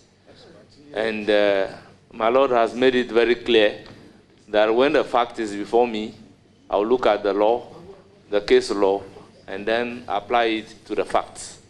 You may, however, answer this question. Mr. Chairman, thank you. As much as possible, the law is there for everybody. The fact that the lady is cohabiting and there's no law covering cohabitation doesn't mean it should be thrown away. We'll look at the case on its merits and at least do something reasonable to take care of that person. We wouldn't definitely throw that person away, no. will look at the case on its own merits and make sure a reasonable or a reasonable portion of the property is given to the person or taken care of. Thank you. Honorable Minority. Yes, Deputy Minority Leader, any further question? Yes, I do. I know the justice, the nominee, is a very experienced man. And I would like to find out from you, what has been the most significant judgment or legal opinion you've delivered in your career thus far, and why does it stand out for you? I just wanted you to share that with us. Thank you. Yes, Honorable Nominee. There are a lot, but if I remember very one, Entry vs. Abe, which is often quoted, Entry vs. Abe, where when it comes to adverse possession, I really define what adverse possession is and whether when there's a case before you and a chief is involved, whether it becomes a chieftaincy matter. I define that case is traveled all the way to the Supreme Court and it's very often quoted. And then another one is the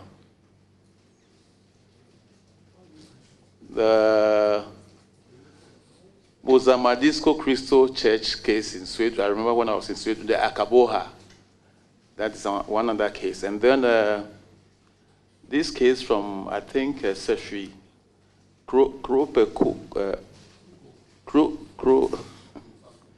yes, where at the end of my case, a chief was destooled and an Anglican bishop took over as the paramount chief and took off the cassock. They are interesting cases. Thank you.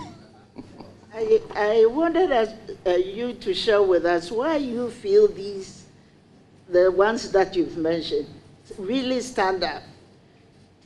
And maybe you must have a special... No, Mr. Chairman, I took my time to explain the law, to expound the law, and it's so many times quoted by the lower courts. There are other cases I wrote, other judgments in the Court of Appeal as well that are often quoted. Right.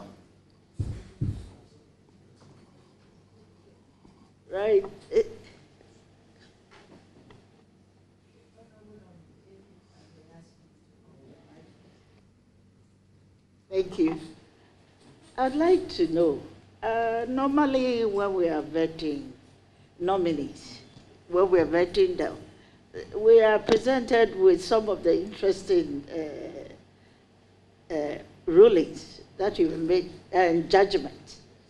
May I know if you did present some of these, or you have with you some of these judgments which you have passed?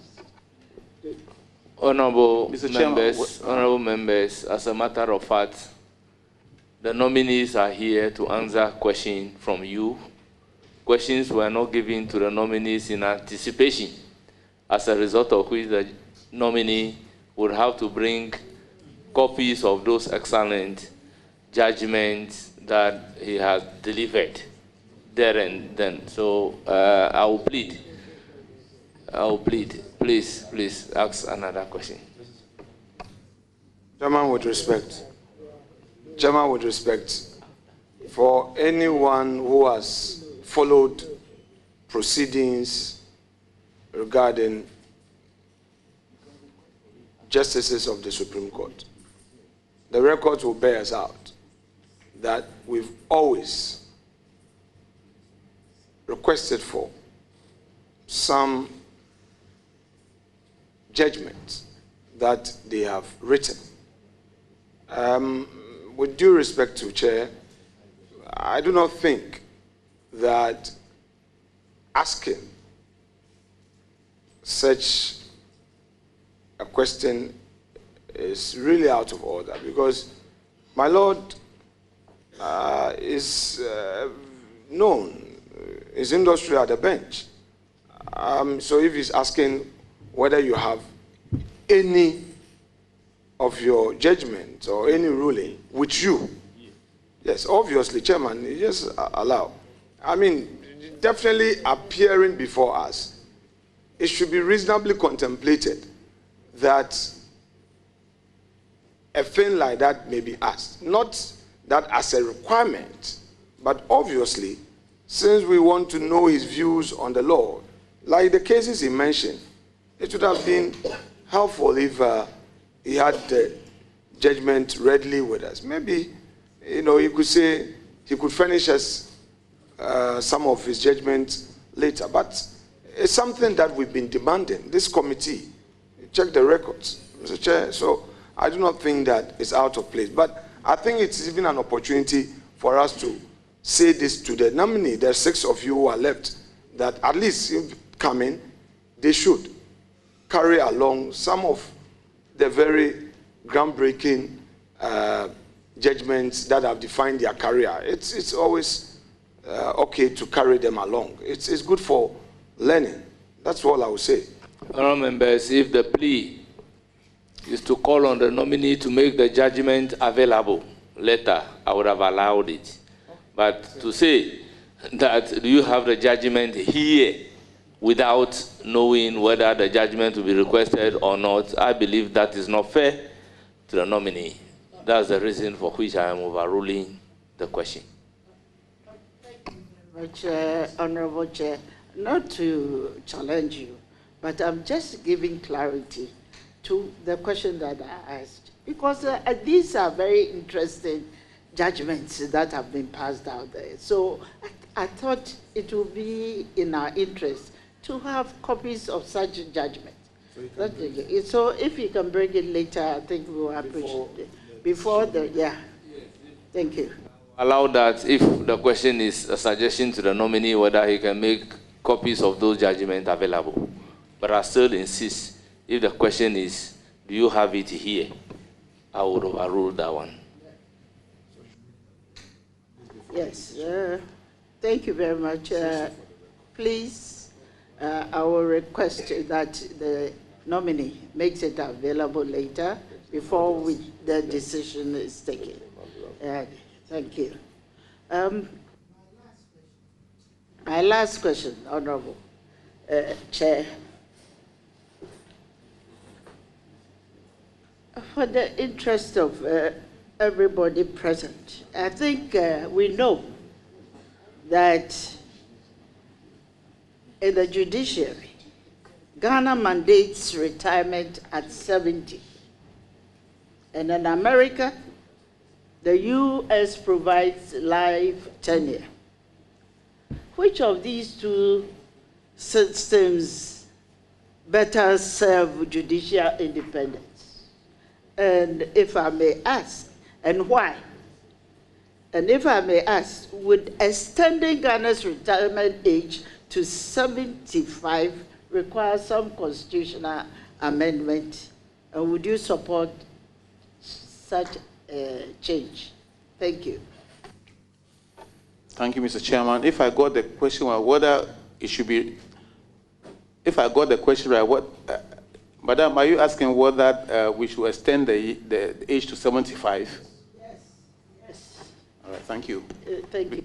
Before I answer this one, we were given requirements as to what to bring, That's why we're not asked to bring judgments. That is why it's like we didn't bring any. I didn't bring any, but I'll sort that out. Mr. Chairman, I will not agree with sending the retirement age of the Supreme Court or Appeal Court judges to 75. No.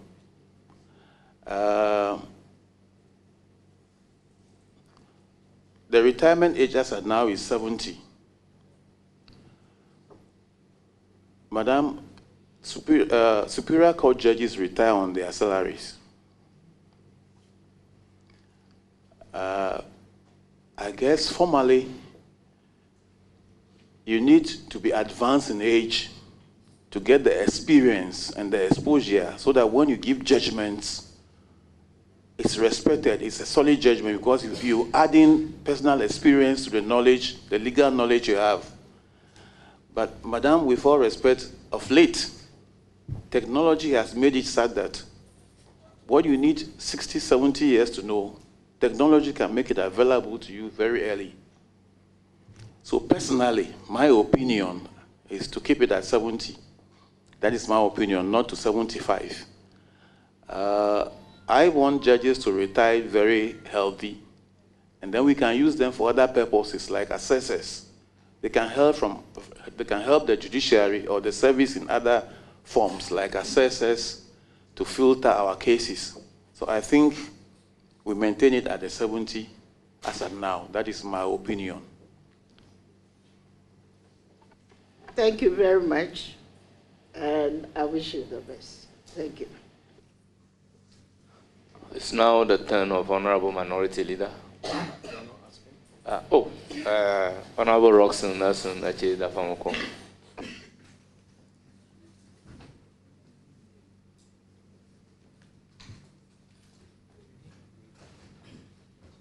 From him. Chairman, thank you very much. My Lord. Wizard.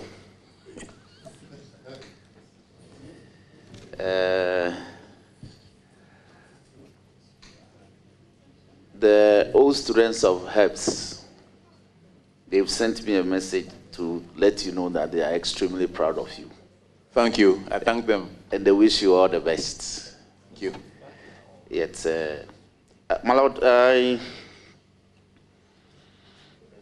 want to ask a couple of questions in terms of policy and some forward-looking matters. The Constitution in Article 142, 143, and 144, 3, 4, and 5 thereabout makes provision for the establishment of the regional tribunals as part of judiciary. But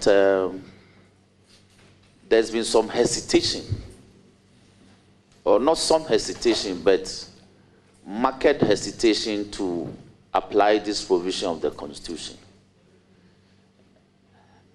And I'm being compelled to litigate it for a declaration that the omission amounts to a breach of the Constitution. So let me ask of your opinion, because of your background. How important would the addition of the regional tribunals to our current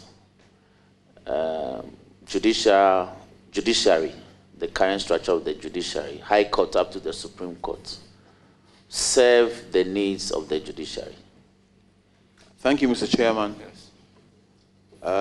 I am always for the tribunals, the setting up of the tribunals, because one, we say we have too many cases pending and the cases delay.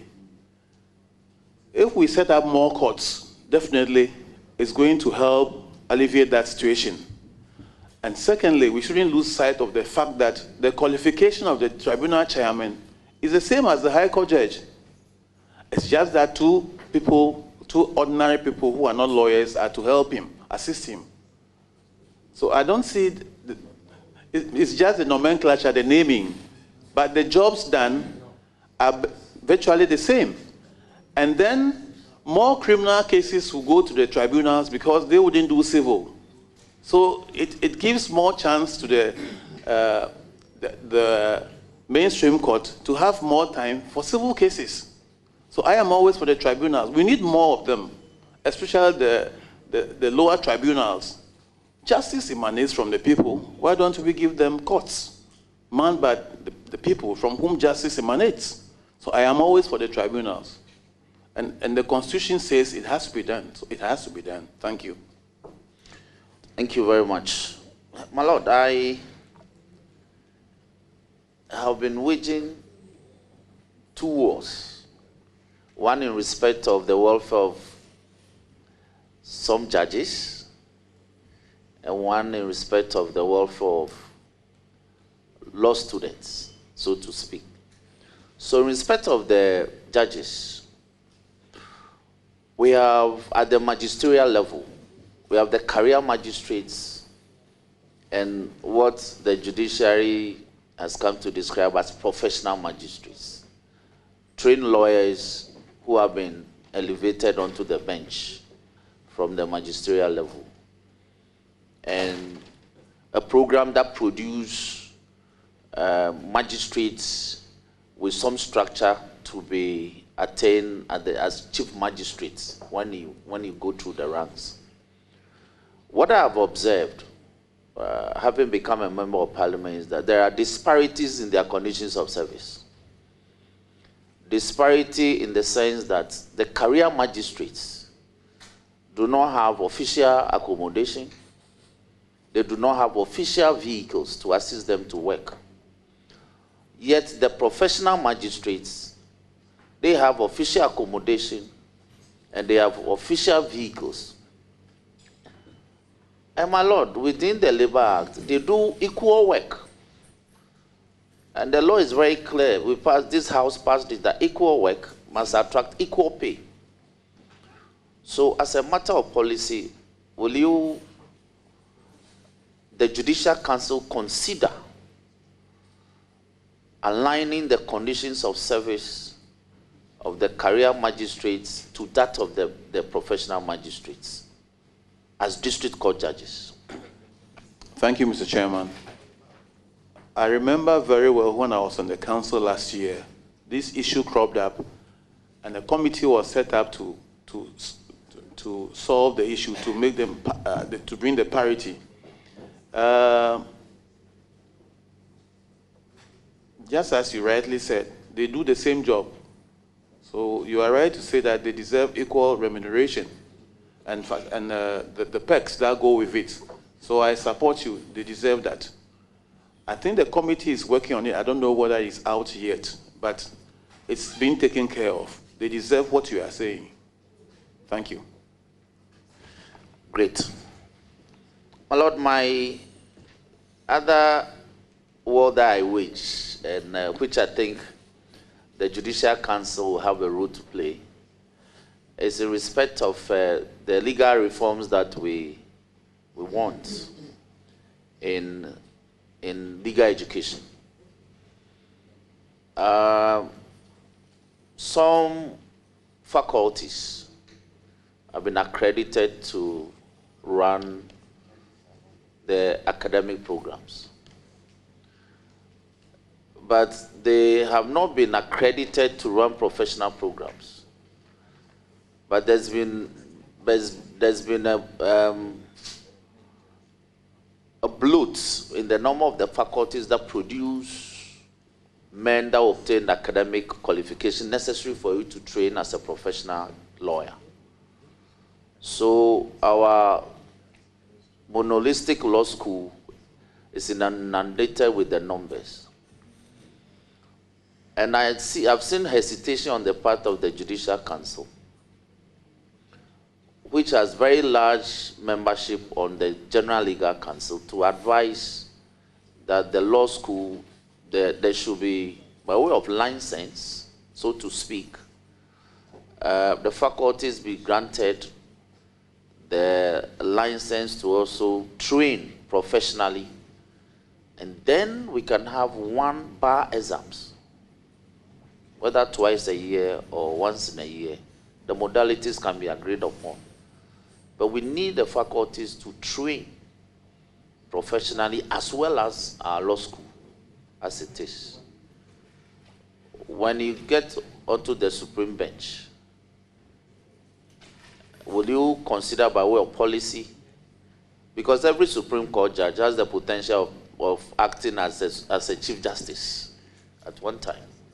Will you, as by way of policy, give this firm support that the law school, the faculties be permitted to train their products professionally, so one exams or test can be set for all of them? Thank you, Mr. Chairman. I know Honorable Member is a very strong advocate for this. We have to weigh two things: quality as against quantity. I think there is, or there must be, some reason for which the law school at Makola is built near the court. Because I keep saying the court is the lab where you go to do your practicals. Yes, I agree with you that other professional courses, professions like accountants and others train elsewhere, whatever you want to train, and write one exam. I know that's what you are advocating for, that the faculties should be allowed. But the question is whether we can have control over the way they are trained. We don't just necessarily say because you pass the exam, fine, you are qualified to them. There must be some training sessions, some training procedures. It's a dicey issue, whether all faculties should be allowed to train their lawyers and then they write one exam and they all qualify. If we have the facilities to regulate and make sure that they go by the... But by way of assistance, will you be of a different opinion if the curricula is redesigned to capture the essence, the matters that... Exactly what I'm saying. If that is done, and the faculties must be supervised to make sure that they attain that level of standard we need, fine, why not? Then they write one exam, and then when you pass, you become a lawyer. So I'm for it. But then we must watch the quality. Thank you. My Lord Dzamefe JA, as he is GSC soon to be. Thank you. I thank you for your answers. Let me also add that in your previous answers, I've listened to your concerns regarding the proposal to have time limitations for trials. The Rules of Court Committee hasn't done well in this matter. So let me inform you that by way of private members' bill, something is coming up like that. To be called the Fair Trial Act. Yes. Now, my Lord, let me say this. I've seen that you've been on the bench from... Honourable members, the fact that the Rules Committee have not done well should be expunged from our records. Chairman, thank you very much. You've been on the bench since 1988, actually, for the records.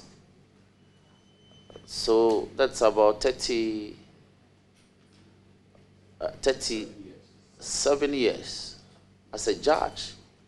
Yes, Mr. Chairman. And yet we are now considering for the Supreme Court. Congratulations. Thank you. I wish you all the best on the Supreme Court. Thank you, sir. Thank you very much. Thank you, Honorable Roxanne Nelson. It's now the turn of Honorable Minority Leader and the ranking member of the committee.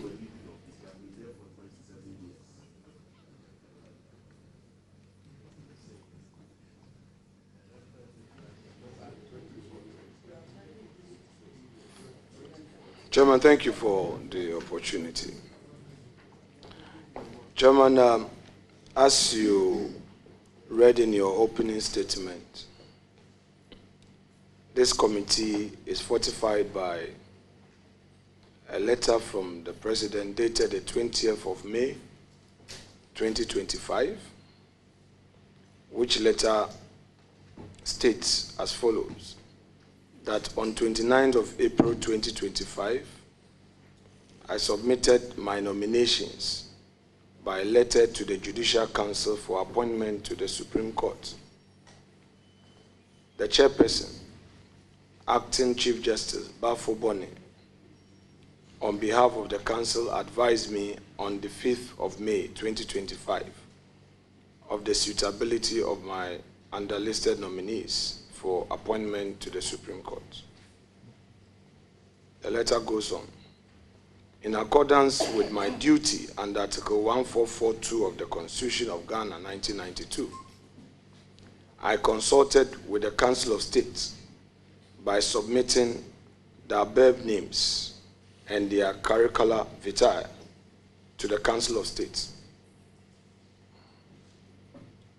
Next sentence. On 7th May 2025, the Council of State notified me by a letter and a report indicating their suitability for appointment. Honorable nominee, from the President's letter, it is obvious to me that Council of State did its work within 36 hours or less. May I know from you whether you were contacted by the Council of State as part of their work before recommending you? May I know from you? Mr. Chairman, I was not called by the Council of State to meet them, no.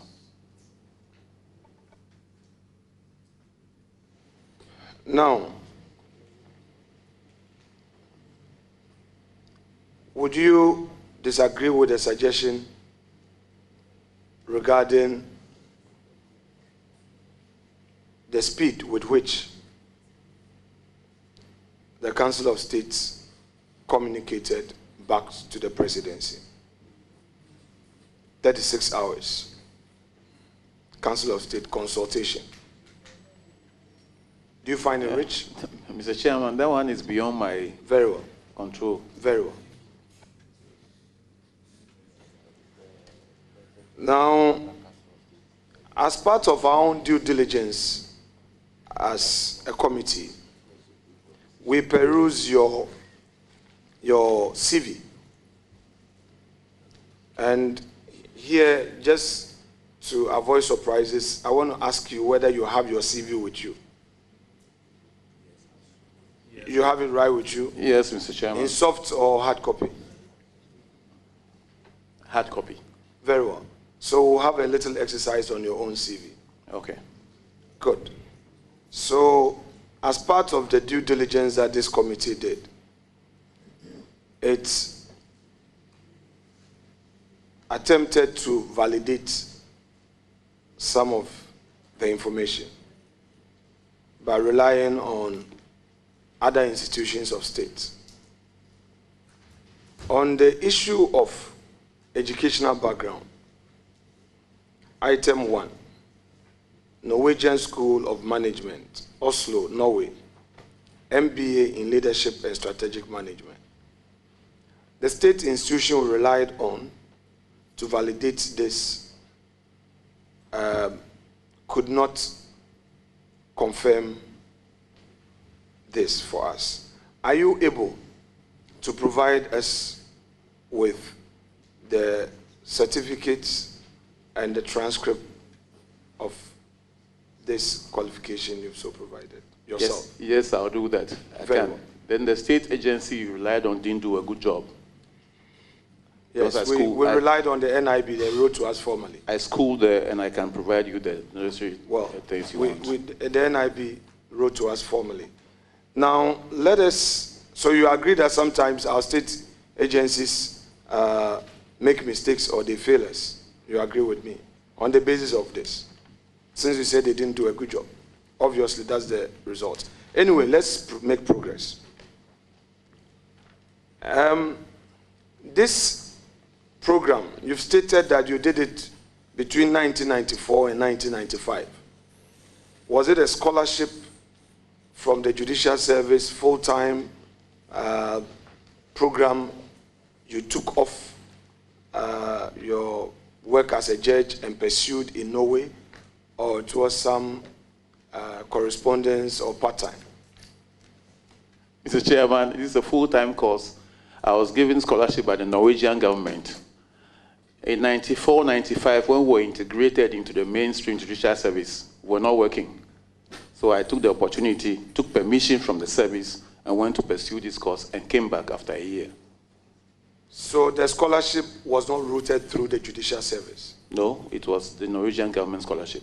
Did you apply for it? Yes, I did. Very well. Now, you've answered the question regarding the number of judges at the Supreme Court. Are you sure they are 13 and not 14?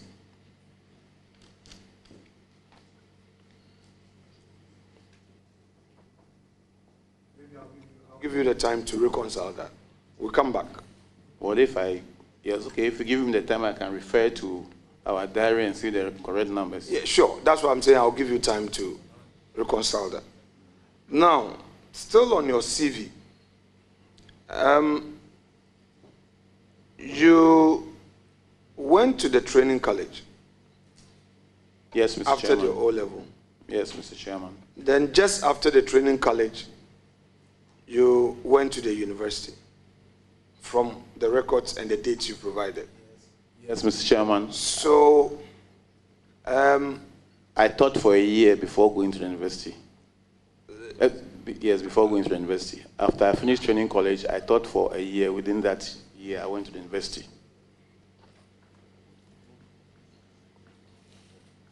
So you taught for a year, but you've not indicated the school you taught. You've not indicated that on the CV. But that was in Pando in 1978. Very well.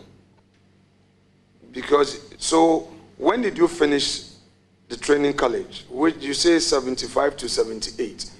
The academic calendar, do you readily remember which month of the year you finished, you completed your program at Judicial? I think we finished in June, July 78, and I was posted to Pando Gabi LA Middle School. I taught in that school until November, December, when I went to the university. So you can check from the Ghana Education Service. No, my lord. If you say I can check from Ghana Education, that's fine. No, I'm not you personally. Yes, I mean, we can cross-check. No, I'm dealing with your CV. I'm dealing with your CV. So that's why I said, do you have it with you? A little bit of patience would help. Okay, so it's your own record. It is not anything hypothetical. So now, according to you, 78, you were done with training college around July. You were posted, and then you taught up to December, correct? So that ends 78. Then you have here LLB, University of Ghana, Accra, Ghana. LLB, Hans. Then you say 79 to 82. So I want to know from you, the 79, which month, if you recall, did you start your first academic semester? Mr. Chairman, I finished training college in 78, was posted to Pando Gabriele Middle School. I was a teacher there and entered the university the following year, 79. We started, I think, in September 79. I didn't enter the university in 78. I entered in 79, sir. My lord, I didn't say that you entered the university in 78. I haven't said that. You said you taught up to December. The records would bear me out. That's why I repeated it just for clarity. No, so you relax, be with me here. Be with me here. There's nothing to worry. It's your CV we are perusing. So when you were done with training college in July of 78, your earlier answer was that you were posted to a school in Pando and you taught in that school up to December of 78 and entered university, please, entered university in 79. Please clarify. Thank you, Mr. Chairman. I taught for a year in Pando, that's 70, and entered the university in 79. I went to Jaskan Training College in 1975. We were the first batch of a 3-year post-sex.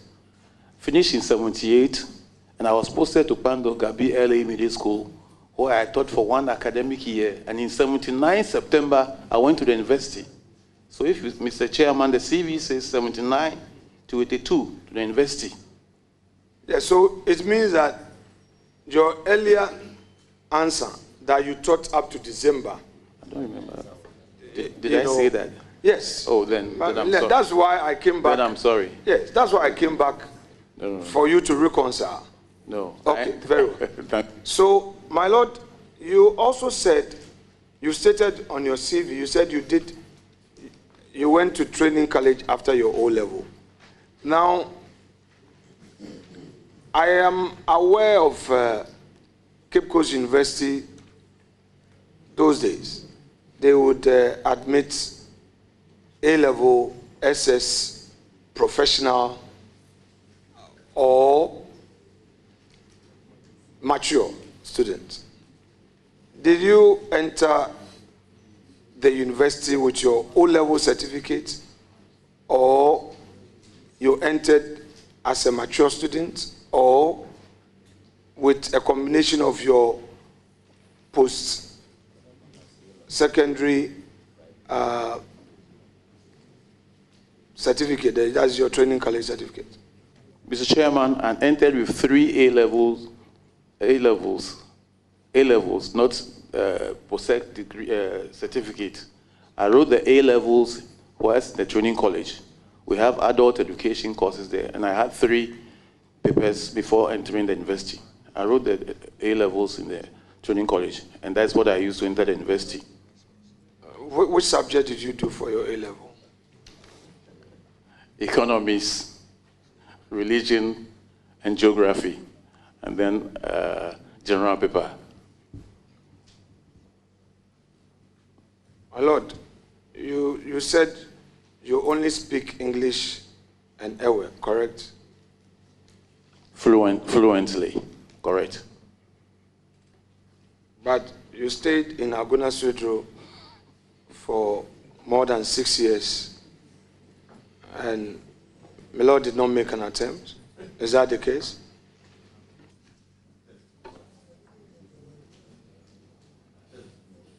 At least I can speak some little, like yours, Abazi. I can say that one. My Lord, but Aguna, they speak Aguna. Aguna Sudro, they speak Abazi. Well, I wrote English and Ewe because those ones I can speak fluently. So, but the tree, we are there on Kakanga. I understand you, but let's keep it there. Very well. My Lord, let's do a little exercise on Article 126. Let's go there. Please, you have your constitution with you.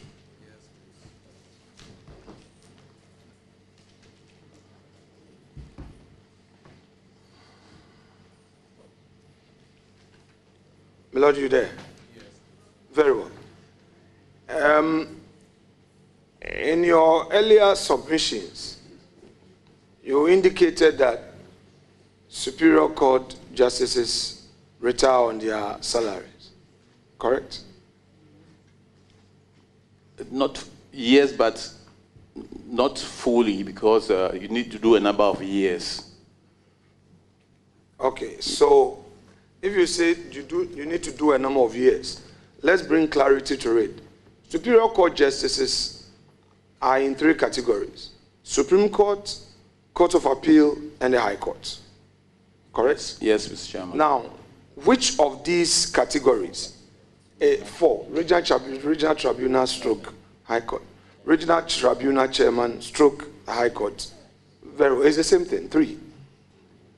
I don't want to talk about Regional Tribunal. I'm not interested in the populist revolution thing. I'm not interested in that. I won't go there. I won't mention Regional Tribunal. I will not. You can do your own thing. I'm not interested in tribunal where you use your oral, abuse people's rights. I'm not interested. I'm dealing with Honourable members, order. Chairman, the reference is to Article 126. Very well, let's the proceed. The judiciary shall consist of the Superior Court of Chairman, I'm able to read. Comprising the Supreme Court, the Court of Appeal, the High Court, and Regional Tribunal. So, you cannot say you are not interested in the regional tribunal when you are making reference to Article 126. Chairman, thus far, we've had some peace. Restrain your chief whip.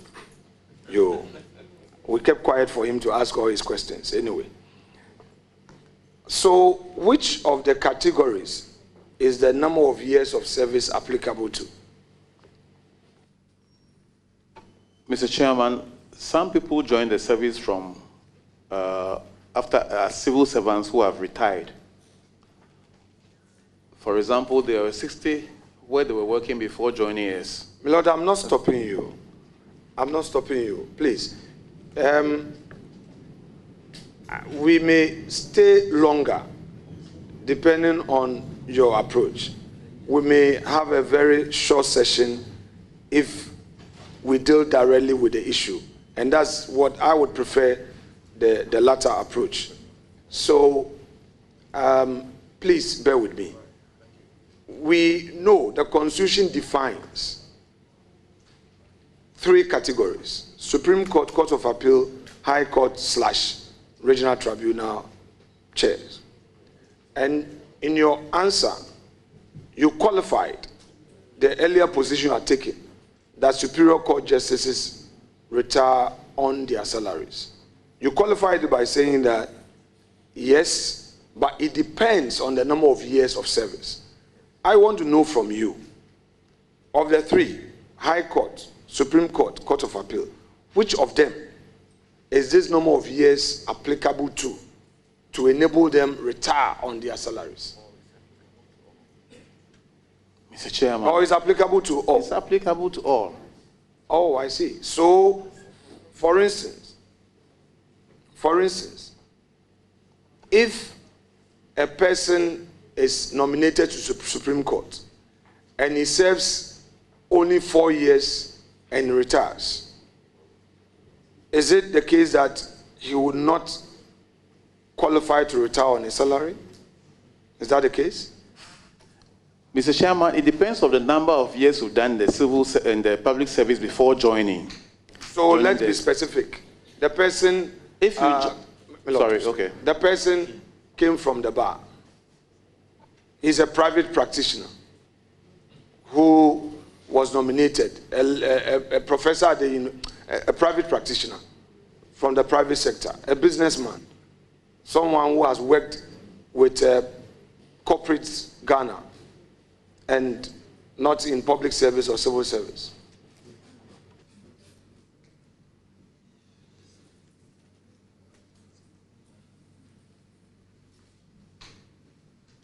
Please, I'm done. Mr. Chairman, what I know and what I'm saying is that if you are from the public service and you join the judiciary, if you do 10 years as a judicial officer, you retire on your salary. But if you join from outside and you don't do the 10, if you do 20 years before coming, will be added, and then you qualify. It's a constitutional provision. Please, okay, they are saying Article 155 from here, if you may read that aloud.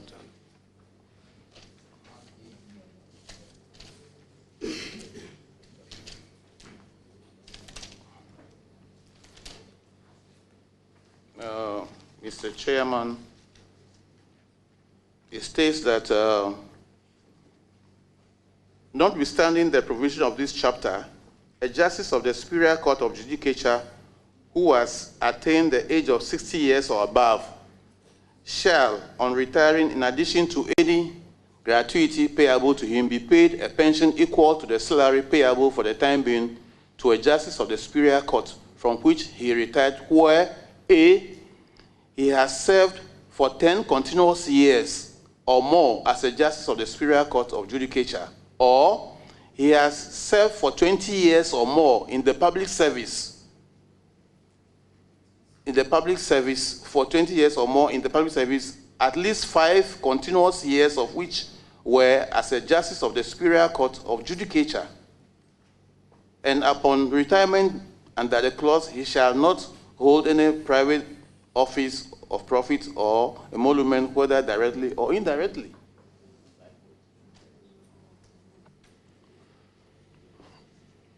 Honorable nominee, may I know from you whether, in view of the provisions in Article 126, having regard to your earlier position that to enable the court function properly, human resource is critical. That is, judges and officers of the, staff, judicial service staff must be paid well. Would you recommend a constitutional amendment which will incorporate the lower court justices, i.e. district magistrates, circuit court judges, to come under this provision of retiring on their salaries? Would you recommend that?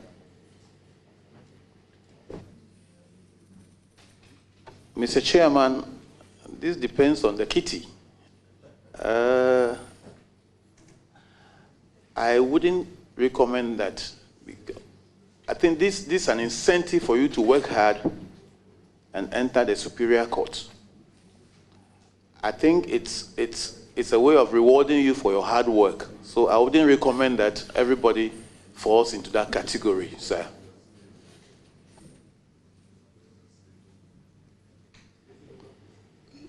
Now, Superior Court justices come under Article 71 office holders, correct? Yes, Mr. Chairman. So, High Court judges, Court of Appeal judges, and Supreme Court judges, every 4 years, enjoy the Article 71 emolument, correct? Every 4 years, correct? When you say emolument, every 4 years they enjoy the emolument, I don't understand you. Judges, our salaries are not reviewed every year. It's done once in 4 years. So what is paid back is the difference. That is what is paid every 4 years. Let's go to Article 71. Lord, let's go to Article 71.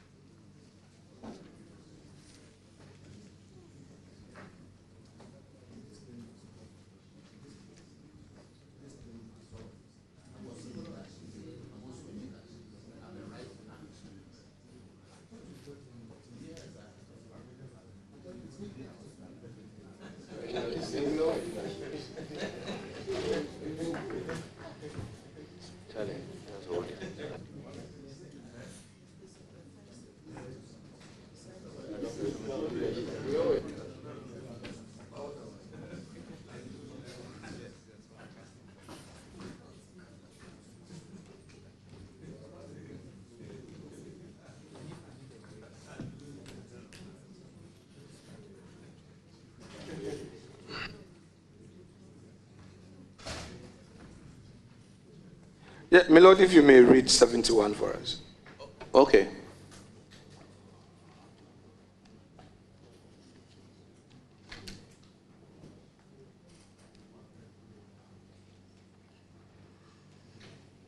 All of 71.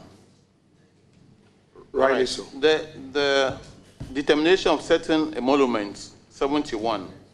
The salaries and allowances payable and the facilities and privileges available to A, Speaker and Deputy Speakers and Members of Parliament. B, the Chief Justice and the other Justices of the Superior Court of Judicature.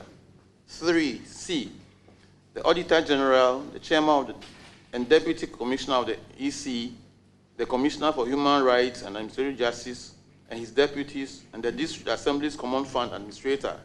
D, the Chairman, Vice Chairman, and other members of D1, National Council for Higher Education, so described.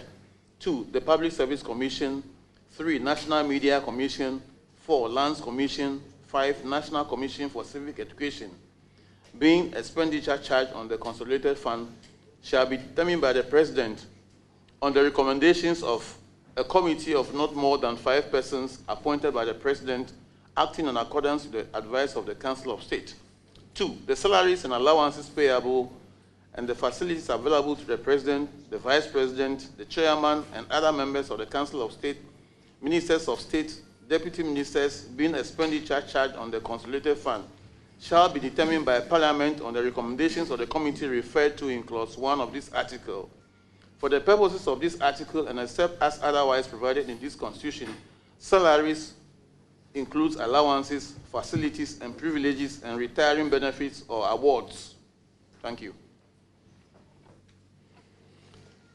So, back to your earlier position, you said that every 4 years, when this committee meets and makes recommendation, because your salaries are not done yearly, they make recommendations and you are paid salary arrears, correct?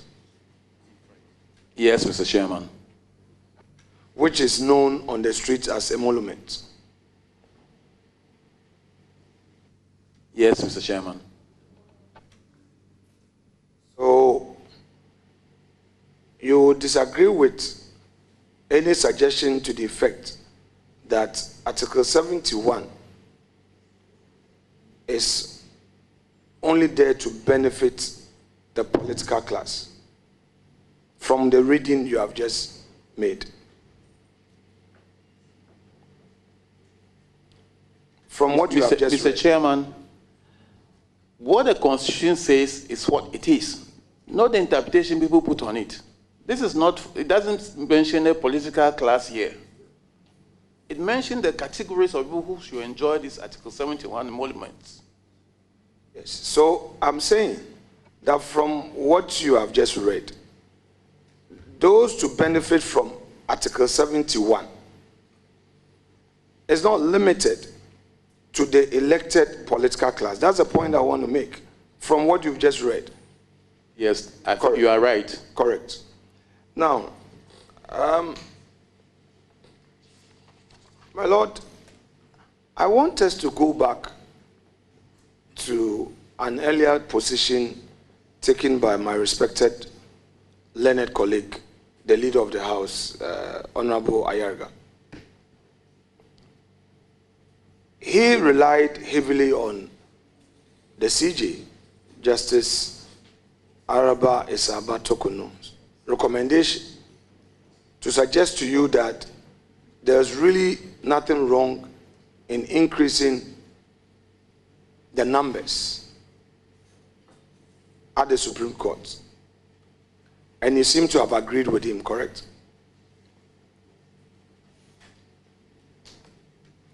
But the reasons given by the honorable man, I said yes. Very well. Because I haven't seen the article she wrote. Very well. Yes, of course, he quoted from the, copiously from the letter. Now, you would agree with me that this proposal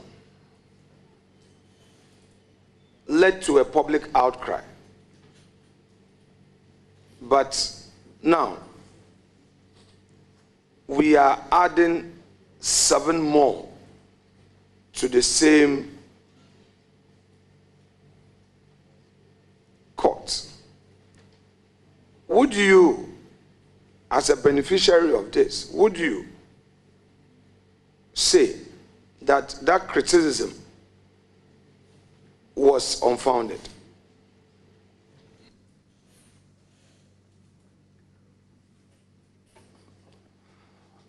Mr. Chairman,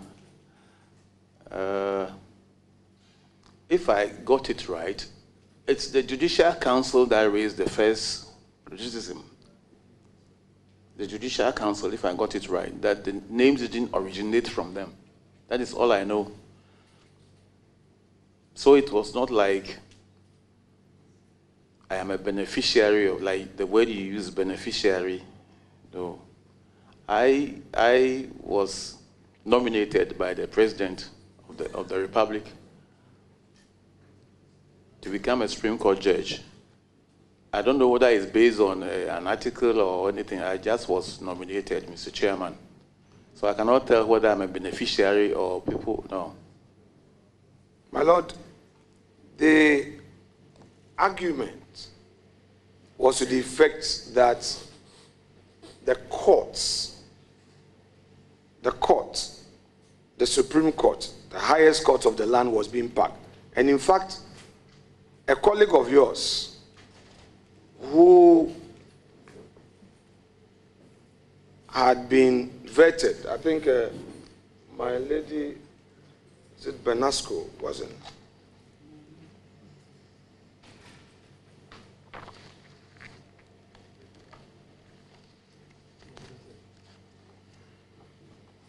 Yes, I have here. Your colleague, Justice Sophia Rosetta Oduokua Benasco Esa, who had been nominated, vetted, and a report submitted to the plenary. As a result of this rather loud disagreement, Parliament could not even take the report. And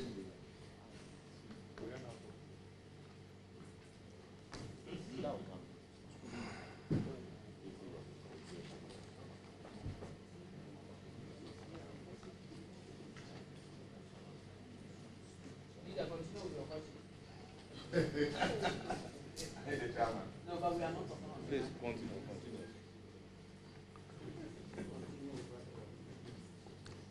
the loud disagreement, including threats on the floor, the laying of the report would generate chaos, eventually prevented the laying of the report.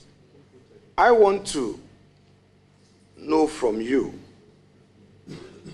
that in view of the argument that even these two adding to the Supreme Court would amount to packing, would you now disagree with that opinion that this 7 being added, of which you are a beneficiary, worsens the matter? Well, before allowing the chairman of the committee to answer the question, I would ask that the issue of a threat to the laying of the report be expunged from the question. Please proceed to give an answer.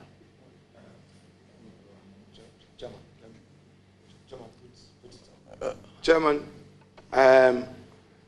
I speak of the record, though I will respect your ruling, but I will pull the Hansard. Fortunately, my respected colleague who used the word, there will be chaos. Hansard captured him. If you are ruling it out now, I don't mind to take that one out, but I will bring the Hansard to just, we are not done yet, so I would bring it, so at least once there's a record. Members, I believe and support the principle that matters that happen on the floor of Parliament is a closed book. Please proceed to give your answer. Thank you, Mr. Chairman. I'm not even privy to all that happened in Parliament, whether there was chaos or there were threats. I don't know anything about that.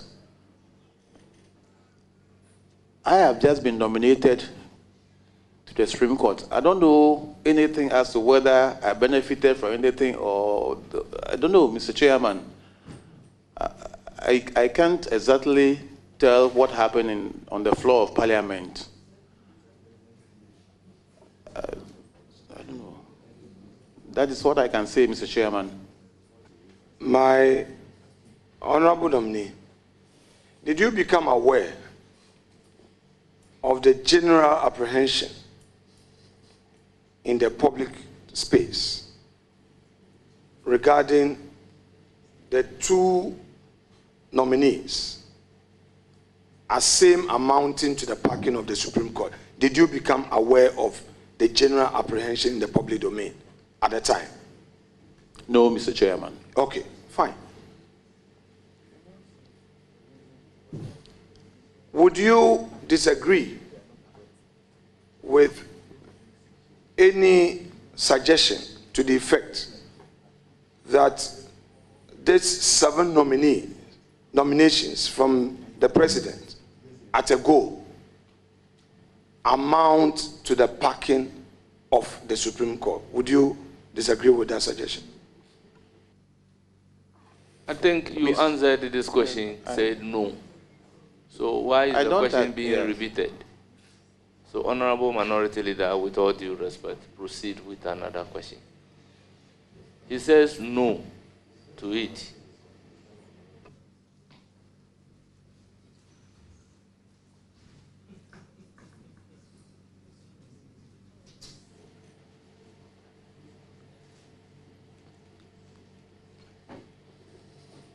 Honorable Nominee, the Supreme Court of Ghana has not been capped by any constitutional imperative, correct? Yes, sir.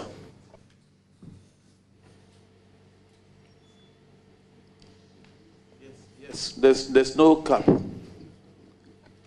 You would therefore agree that circumstances may result in having a certain number on the bench, correct? Yes, sir.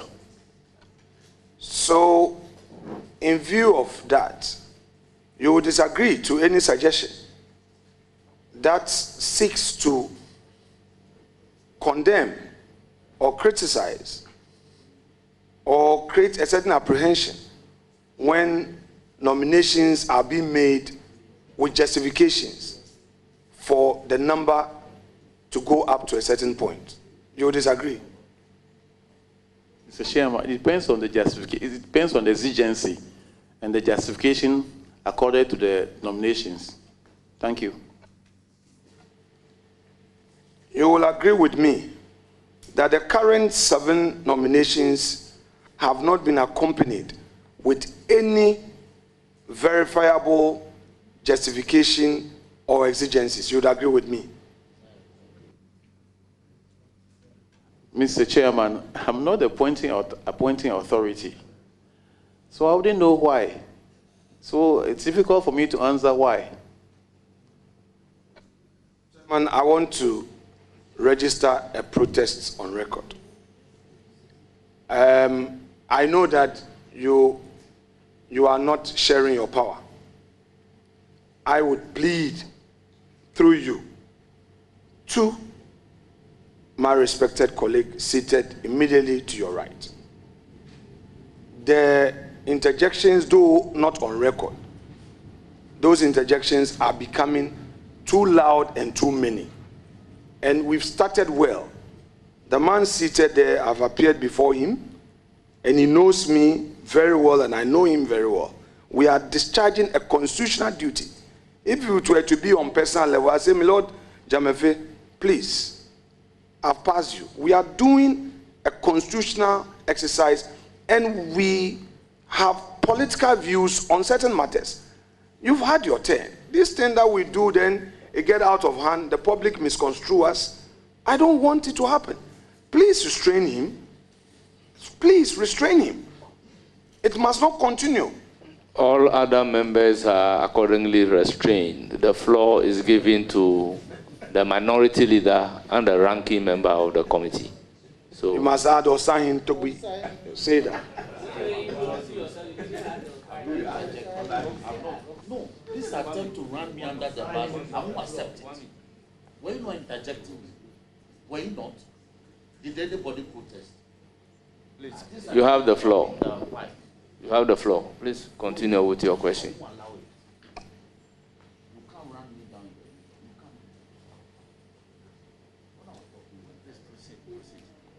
Honorable Nominee, may we do some exercise on constitutional evolution and textual fidelity. In your view, when should the Supreme Court adapt constitutional interpretation to changing circumstances, whereas at the same time, a view regarding adhering strictly to original text has to be complied with? And maybe let me hear you on that, then I can do a follow-up. Mr. Chairman, the Supreme Court, as the apex court, is a policy court which we cannot deny. That is why they are not bound by their own decisions. As at when they think fit to do so, they can depart from their decisions based on the evolving nature of the law and situations. So the Supreme Court, saying that something has to be done, are at liberty to depart from their previous decisions. That's why they are not bound, Mr. Chairman.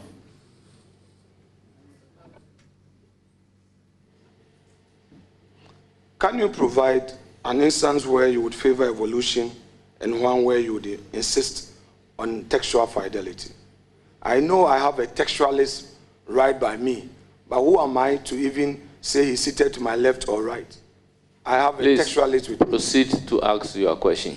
Nobody seated by you has the power to interpret the Constitution. Ask your question.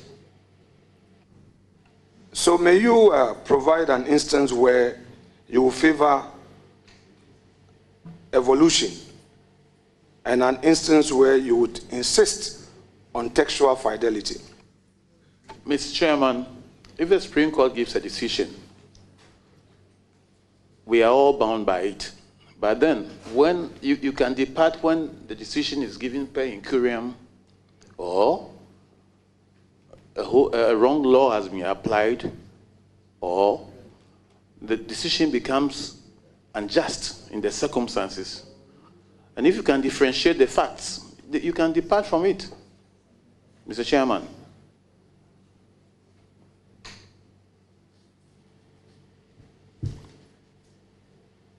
Honorable Nominee, let's talk about judicial ethics and independence.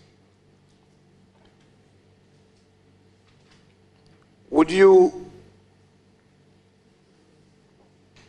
be able to give us 3 specific measures you would implement or you suggest to be implemented to maintain judicial ethics whilst preserving independence?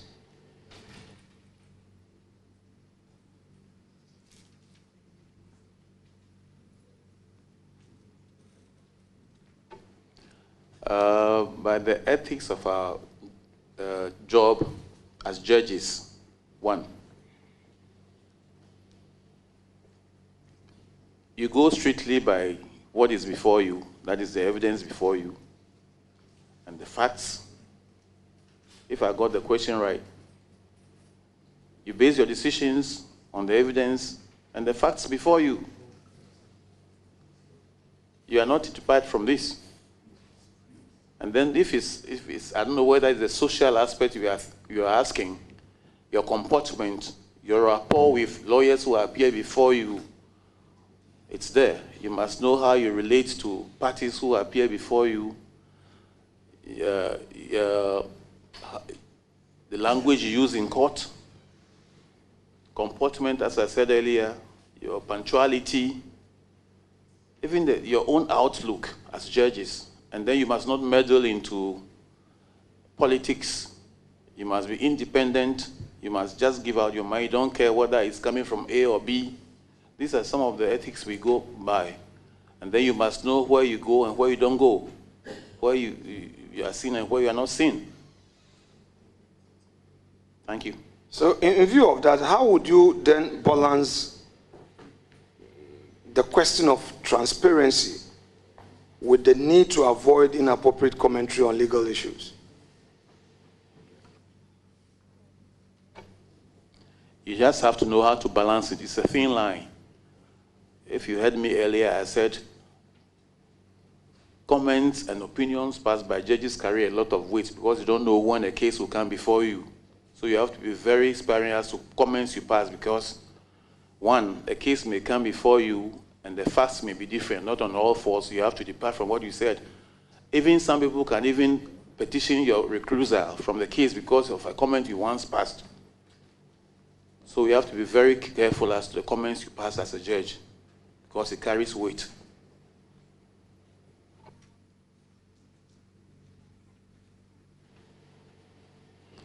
Now, you are aware of the ECOWAS courts. You become aware of the ECOWAS court, my lord. Yes, Mr. Chairman. And you've equally become aware of other judge-made laws in other jurisdictions that sometimes lawyers appearing before you may rely on for persuasive purposes, etc. Yes, Mr. Chairman. Now, in your view, should foreign constitutional precedents influence Ghana's constitutional interpretation? Mr. Chairman, if I may add, just to make it composite, when, if ever, should the Supreme Court cite decisions from, say, South Africa, United States, United Kingdom, or even ECOWAS court decisions? I may take it again if you want to take down the question. Are you okay? Okay, proceed. Mr. Chairman, any decision from outside is persuasive. It's not binding on us. But then, for sake of best practices, we are not a committee of nation. We belong to a committee of nations. Sorry, we are not an island. You can learn best practices from other areas and import into the law, but that should not override your own laws, because whatever comes from outside is persuasive. Mr. Chairman.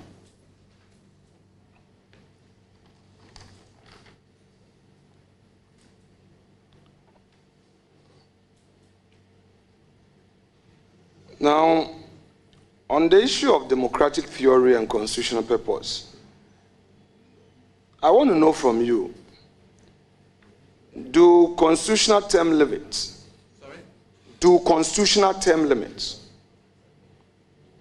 serve primarily to prevent individual power concentration or to ensure democratic competition, in your view? Mr. Chairman, I don't understand. I'll repeat. The question. Yeah. I'm saying that I'm now delving into area of democratic theory and constitutional purpose. And my question is, in your view, does constitutional term limits serve primarily to prevent individual power concentration, or it is there as a constitutional imperative to ensure democratic competition? Can you give me some examples, please? Yes. The example is that, for instance, in Ghana, there's a constitutional term limit that, okay, for the presidency, your term, 4 years, you can go again. And you earlier answered it when you said somebody was trying to, my colleague John Dakun was suggesting to you that, does that mean consecutive terms? And you said, the Constitution says 2 terms and that's it. Of course, we've had Professor Kwesi Prempeh, the chair of the Constitutional Review Committee, being very clear that 2 terms means 2 terms. Now, with that background in mind, what I'm asking you to share a view on is whether or not this provision is there to primarily prevent individual power concentration, or is there to ensure democratic competition? Is it clear now? It's clear. Mr. Chairman, what the Constitution says is the law. Whatever you say beyond the Constitution is noise. And no matter the many noises you make, the law is what? It's the law. You can't read any meaning into it apart from what the law says, Mr. Chairman. It says 2 terms. And whenever the Constitution gives a term limit, you have to follow it, Mr. Chairman. unless it's amended or repealed, you don't have a choice. There's no other interpretation you can give to it than what it is, Mr. Chairman.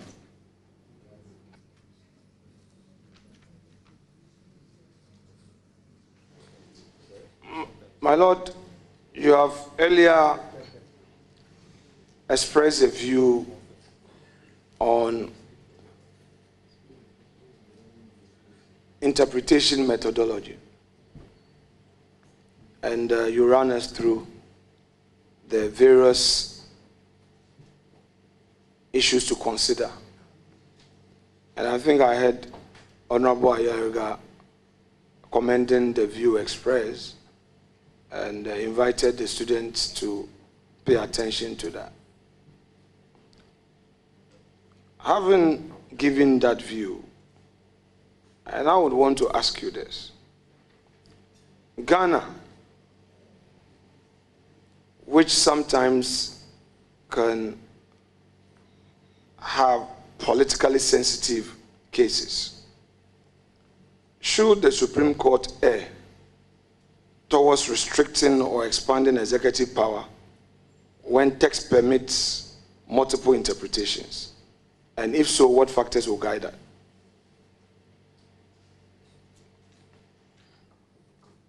Mr. Chairman, I've said this several times with all respect, that what the Constitution says is what should be done. I don't know what more to add, sir. If the Constitution says 2 terms, I don't see how a different interpretation can be put to it. Mr. Chairman, I don't know what, that's what I think, sir.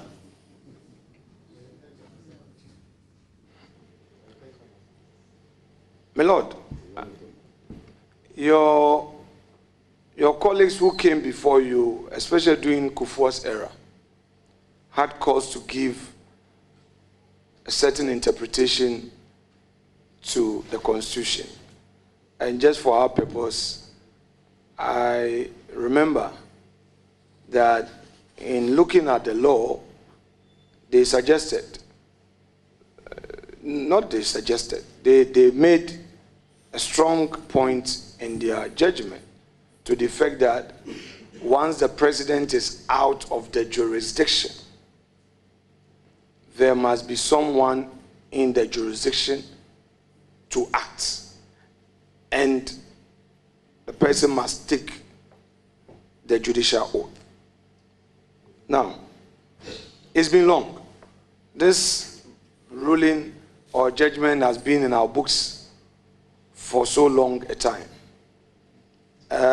It's like what we previously, as lawyers, were adhering to, that when an injunction application is filed, though it has not been determined, once you've been served, you must not do anything to disturb it. And we're going on with this for a long time, till recently in the Coasivua 3-2 decision, my Lord Kulendi, writing the majority opinion, said no, there must be express order from the court. That is now the new law without any ambiguity, and says that constitutional bodies must be allowed to do their work and all. The nation has heard you, the court, on this, and we would abide. Now, having given you this sufficient background as to precedent, may I know from you whether, in view of technological impacts on the practice, and you've talked about AI this morning, on repeated occasions, in view of technological impact, having regard to Article 68, would there be a requirement for the Speaker to take presidential oath when acting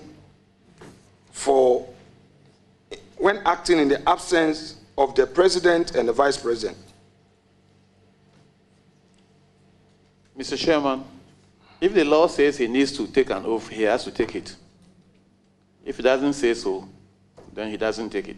Thank you. But does the law say so? The Constitution says so, that he must take an oath when acting as president. Take the presidential oath. Does the Constitution say so? Yes. Lord may guide us with the particular exact provision, please. If you see, I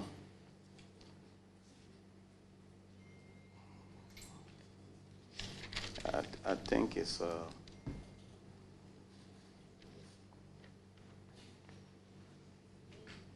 article.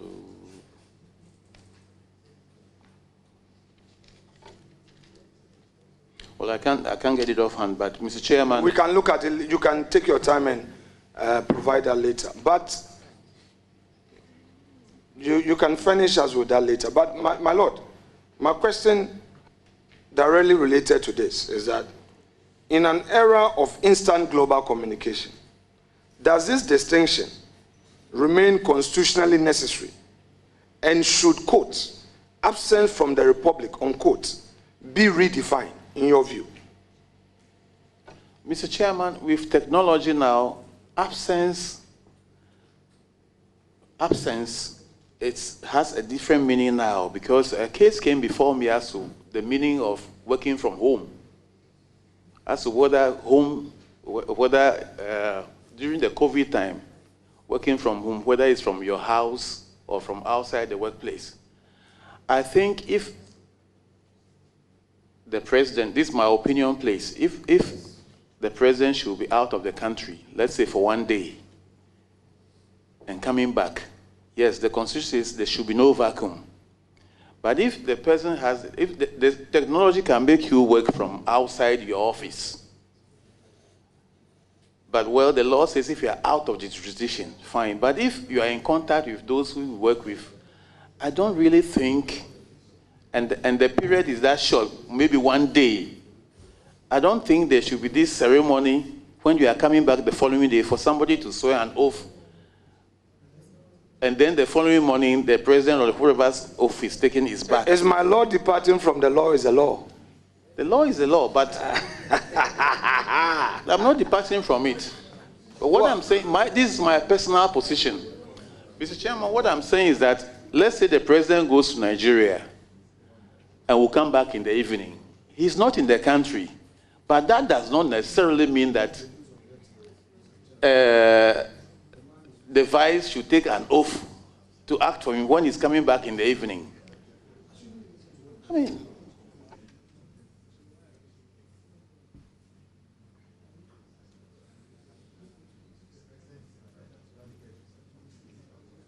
so, my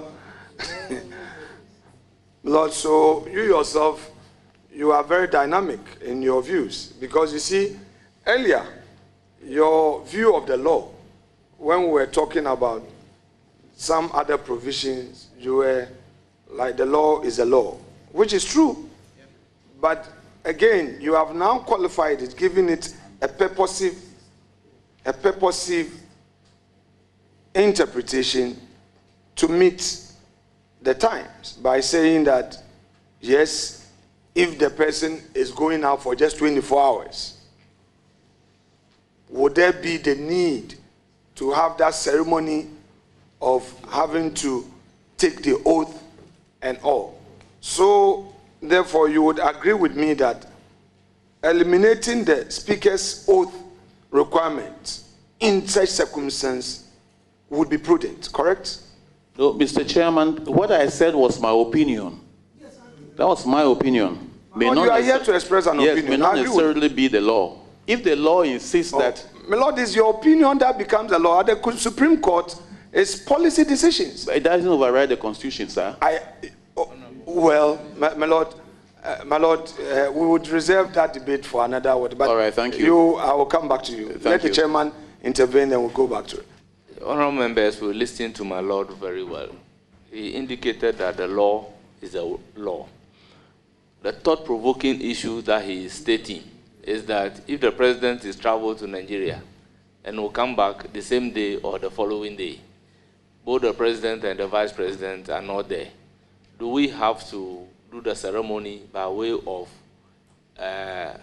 swearing in the speaker, only for him to return after the swearing in to come and take his position.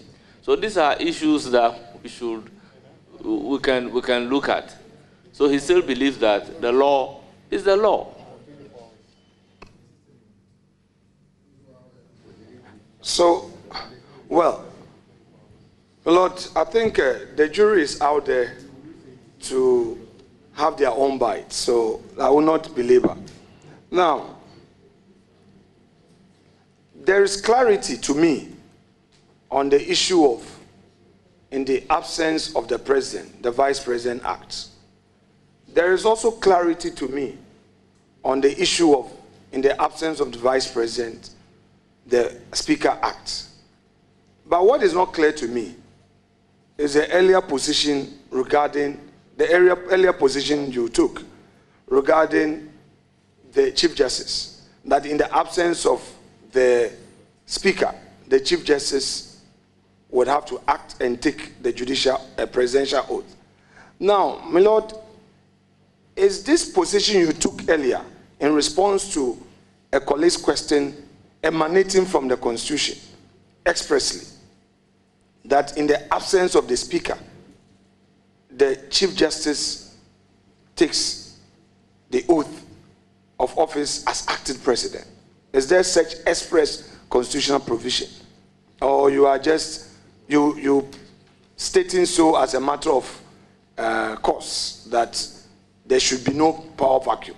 Because obviously, like it happened recently, it may happen again, where the president was out, my Excellency, Madam Vice President was on sick leave, and then Mr. Speaker was also out on official assignment, and for 48 hours, there was no head of state, technically, in the jurisdiction.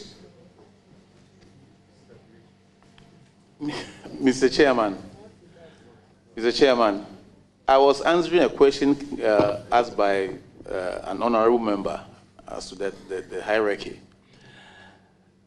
If the law says that for somebody to act as the president of the country, he must take an oath, that person has to take the oath. My Lord, take it easy. No, I'm fine. No, I'm fine. you step by step. I'm fine. Let's, I mean, it's a good exercise that we have to embark on. If there's a lacuna in the Constitution, we must recognize it as a nation, and I believe the Constitutional Review Committee is following proceedings here. Now, my first question, and I will take it step by step. Is there an express constitutional provision that requires the Chief Justice to take the presidential oath in the absence of the President, the Vice President, and the Speaker of Parliament? Is there an express constitutional provision? Mr. Chairman, on top of my mind, I can't give any now. But if I'm given the chance, maybe I'll go through and see whether the Oaths Act or, I don't know, says so, or I don't know. So let's do a little exercise. Granted, there is no such express provision. In your view, as a judge, and my Lord, it is your opinion that will add up to other views once you get to the bench. That court is a constitutional court. And if I may recall, I once did a case at the Supreme Court where, after losing the case, one of the panel members passed a comment that here we take policy decisions and look at the broader, affairs of the state. Just to assure me that don't be too heartbroken that you've lost this case.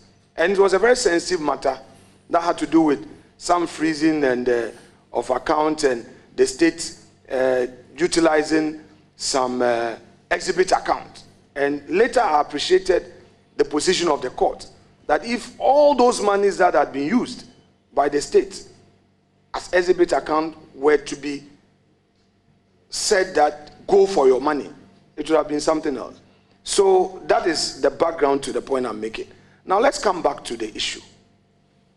In the event that the Constitution does not make an express provision for the Chief Justice to act in the absence of the Speaker, the Vice President, the President, who, in your opinion, should act as President?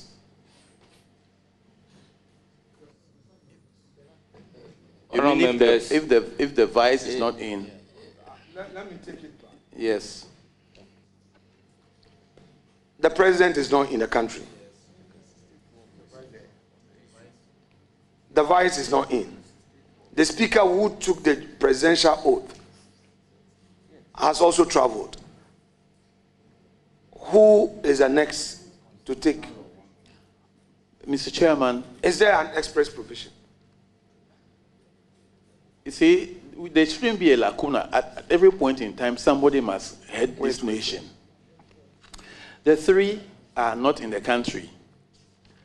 The next person is the Chief Justice. The next person, as we all know, is the Chief Justice. Even if there's no express provision stating that, there shouldn't be a lacuna, there shouldn't be a vacuum. And what I was saying, Mr. Chairman, is that if the President is just away, or those who are just away, or one of the three is just away for within a day, he will go and come back. There is no need for that exercise, because the person is coming back the same day. I don't know. Mr. Chairman, I think... my Lord, if you look at Article 60, if we run through Article 60, all through to 12, my Lord, I do not see any express provision. I've read, I'm still a student. My reading can never be accurate. I've read 60, the entire 60. There is no express provision for the Chief Justice to act in the absence of the Speaker. And my Lord, I am laboring on this point because recently it happened where Mr. President was out, VIP was not in town, Speaker himself was also out of town on official duties. And, so I just want to know from you, you are now going to the bench, what is your view? I hope there's clarity now. Thank you very much. It's clear. I think there's a lacuna there. So it has to be filled up. There shouldn't be that vacuum. So I think the Supreme Court that has the power to interpret can come out to say that, to make it definite that when those three people are not there, this person takes over. And this is Which person? This person, Mr. Speaker, my Lord, this person. When the President is not there, the Vice takes over. Yes. When the Vice is not there, is the Speaker. And if the Speaker is not there, I think there should be some express provision to say that there shouldn't be a vacuum. So tell me your opinion. In your view, my opinion, who should be the next? My opinion, the next should be the Chief Justice. Very well. That is my personal opinion. I agree. No, my Lord, it's fair. Yeah. It's the personal opinions that become the law to guide us. I agree. Thank you very much. My Lord, I want us to deal with emergency powers, emergency succession protocols. Now,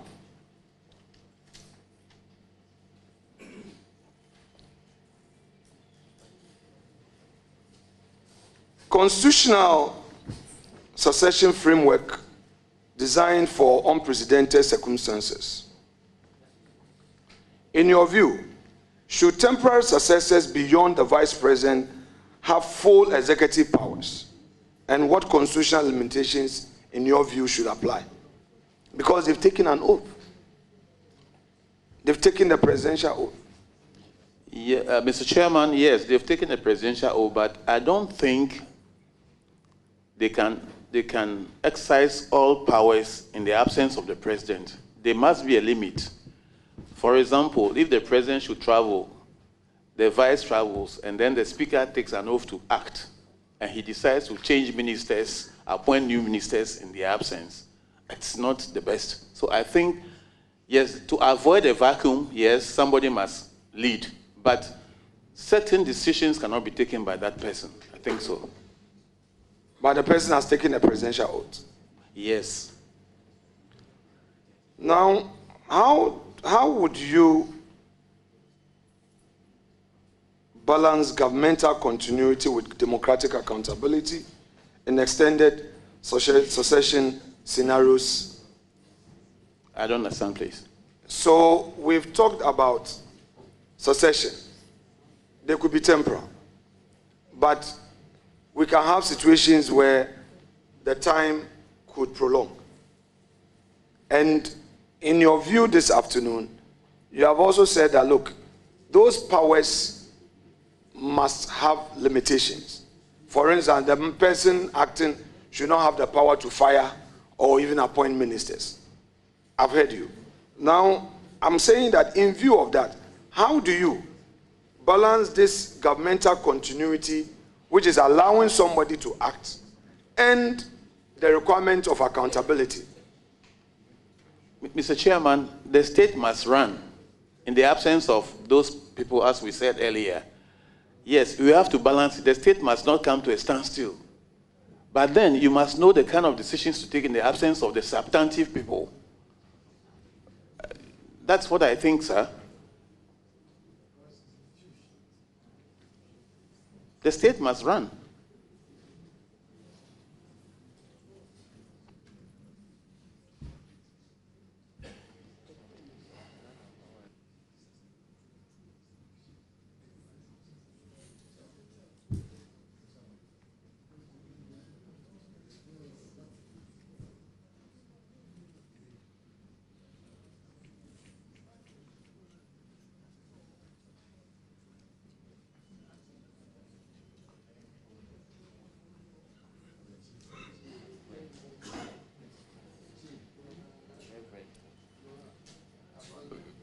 My Lord.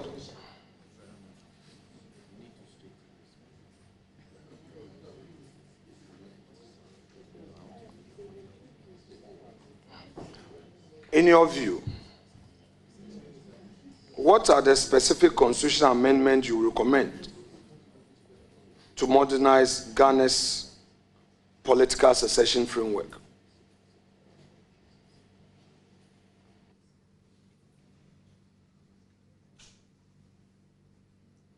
Can you please clarify the question for me?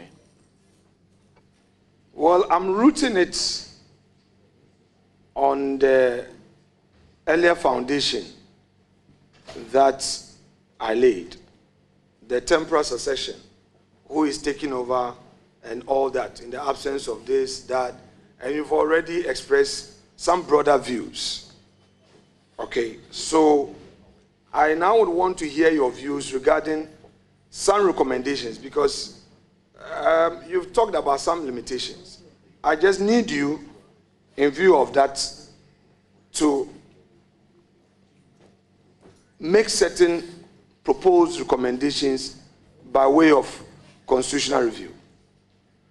Because you agree with me that even the inclusion of the Chief Justice in the succession plan is now coming by way of a purposive approach to governance, that you don't have to leave it vacant, vacuum. There shouldn't be vacuum, but there's no express provision. So share with us what you see as some recommendations to guide this whole process, because it's very critical in view of the experience we've just had. Mr. Chairman, I think this is for Parliament to do. You have to pass laws as to what should be done in those circumstances. I beg, sir. My Lord, so you mean we should enact a law to regulate Article 60 further, but we can't enact where... Or further, maybe when that issue comes before the Supreme Court, through the interpretation, the decision they will give, then they will clarify and give further instructions as to what should be done in those circumstances. My Lord, you remember Article 1815, the Clomega? The Supreme Court left that bit to Parliament, and it is still hanging, where they said Parliament should enact to regulate 1815. It's in the light of this that I want to ask you whether in such circumstances, in view of the amendment we're looking at, Supreme Court in taking this up would look at it holistically and provide a guide without saying Parliament should do this bit, because this is very constitutional in my view. What do you think?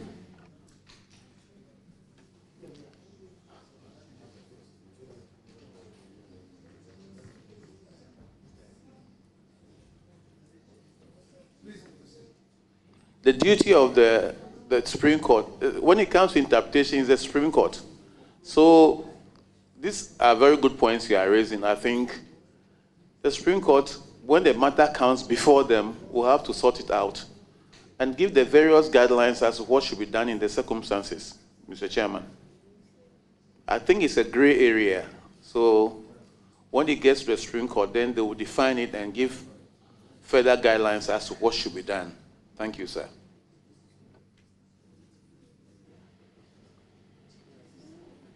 My Lord, the records have it that you've been at the Court of Appeal since 2010, correct? Or more? 2010. Since 2010? 2010. Okay. And you presided over that committee, that football committee. What's the name of that committee? There was a commission of inquiry or committee. Mr. Yeah. Mr. Chairman, you know that commission's name. Dzamefe Commission, the commission. It's not a committee, sir, it's a commission. Yes. Thank you, sir. Lord, when I forget, assist me. Thank you. Lord, so in that commission that you chaired, what did you really unearth by way of the whole hearing? And do you think that the recommendations that came there too has been implemented to guide football administration in our country? Mr. Chairman, some were, but not all. We recommended a lot of recommendations, but not all were taken. But I can give some that we did, and we said, one, players should not be paid cash. We all saw what happened in Brazil when we had to fly money to Brazil for players, and we saw some people holding theirs. It was one bad thing for Ghana. Then number two, we also recommended that the state should not sponsor supporters to go to countries, to fly them to countries where we are playing. Instead, that one is still happening. Well, I have done my job. Because we were thinking that instead of flying people from Ghana and booking hotels and feeding them, why don't we buy tickets for Ghanaians who are in that country? Then again, we also recommended that every time the Black Star plays, at least 3 local players should be in the team for continuity. 3 local players. And you all saw the House of Oak goalkeeper, the local player who did very well in the post, conceding no goals. These are some of the recommendations we made. And then that we also recommended that the state, the parliament should know all matches to be played in the year ahead of time. I think sometimes the organizers wait when it's a week or 2 days to the match, then they bring their budget and you are forced. The only event in the world you cannot change is FIFA events. If FIFA fixes a match, you can never change it. You are forced to find money. So we recommended that matches should be, the state should know far ahead of time so that they can prepare towards those matches, not to wait till 2 days and then they bring you a budget. You have to, by all means, find money and send the players. These are some of the recommendations we made. Lord, this is a good point to ask my very last question to end the day. Thank you very much. To end the day with you. Lord, you dealt with criminal cases for many years at the High Court. it came to a point in our criminal jurisprudence where lawyers and judges came to a certain conclusion that there was this non-bailable offenses. Until the same Supreme Court now came with a groundbreaking or a landmark decision that bail cannot be used as punishment. And certain parameters were created. Now, that is court bail. What I want us to do to conclude the day is inquiry bail at the administrative level, where a state institution investigating a person and is unable to complete investigations and is not ready for court would grant bail on certain terms. Now, for all your years as a judge, would you suggest, would you say that an institution like IOCO,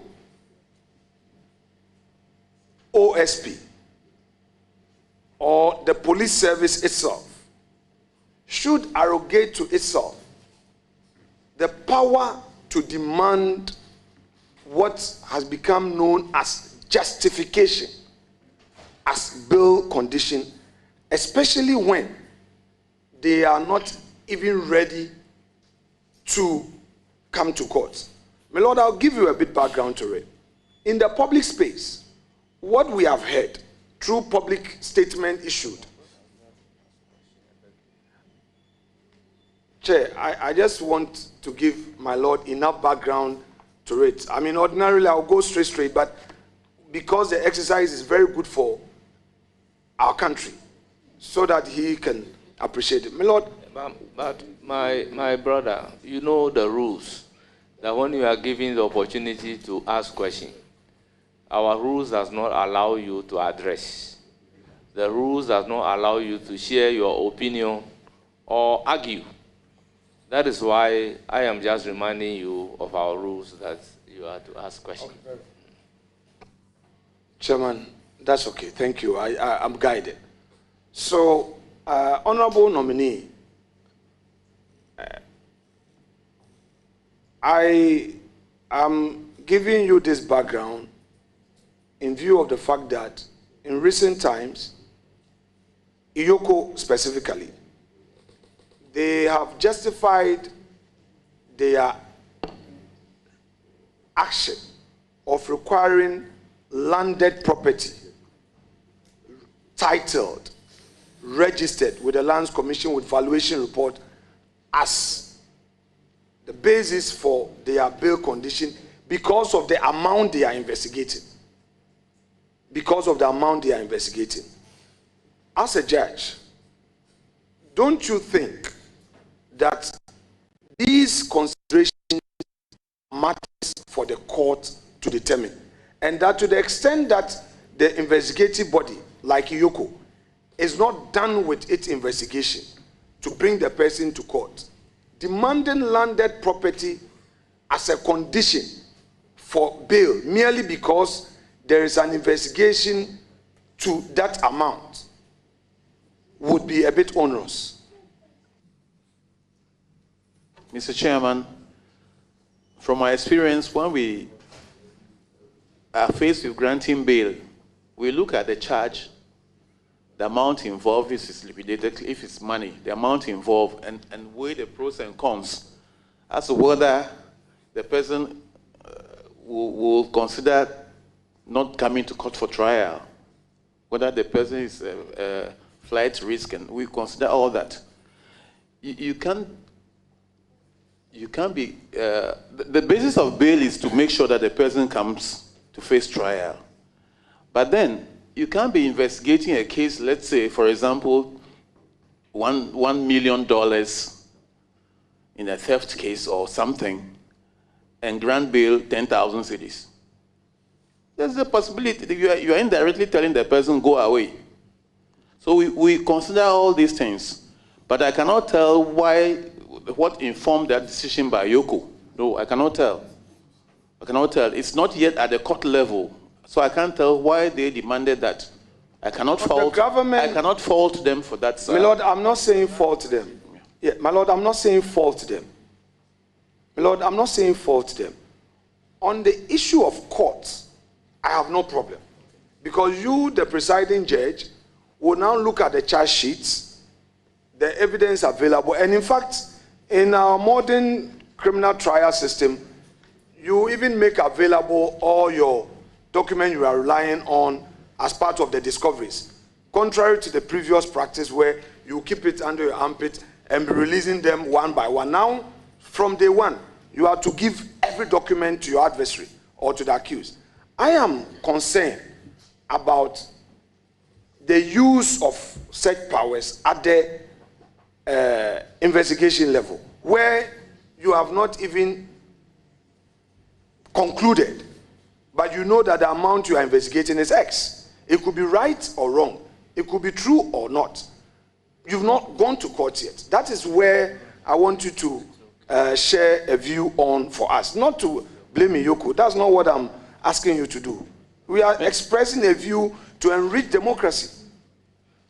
Mr. Chairman, at the investigative level, they are not saying you are guilty or not guilty.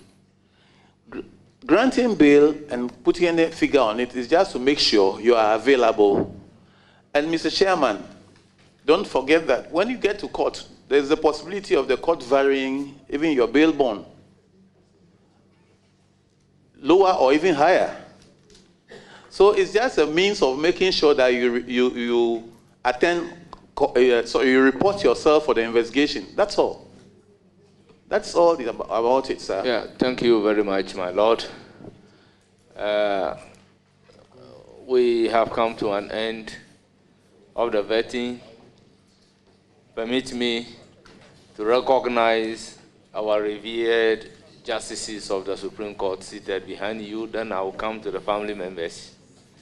First on the list is His Lordship Justice Paul Bafoboni, Acting Chief Justice. You are welcome.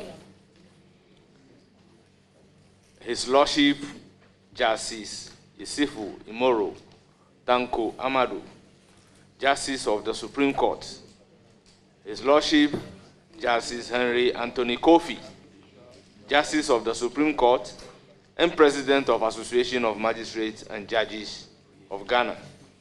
His Lordship Justice Richard Ajay Frimpong, Justice of the Supreme Court of Ghana. May I, on behalf of the committee, welcome my lords in our midst. I then proceed to acknowledge the presence of Mrs. Antoinette Dzamefe, the wife of the nominee, Mr. William Krakani, Dr. Kofi Dako Anoche, Togbi Honuafe, Chief Honufe, Chief of Lume, Togbi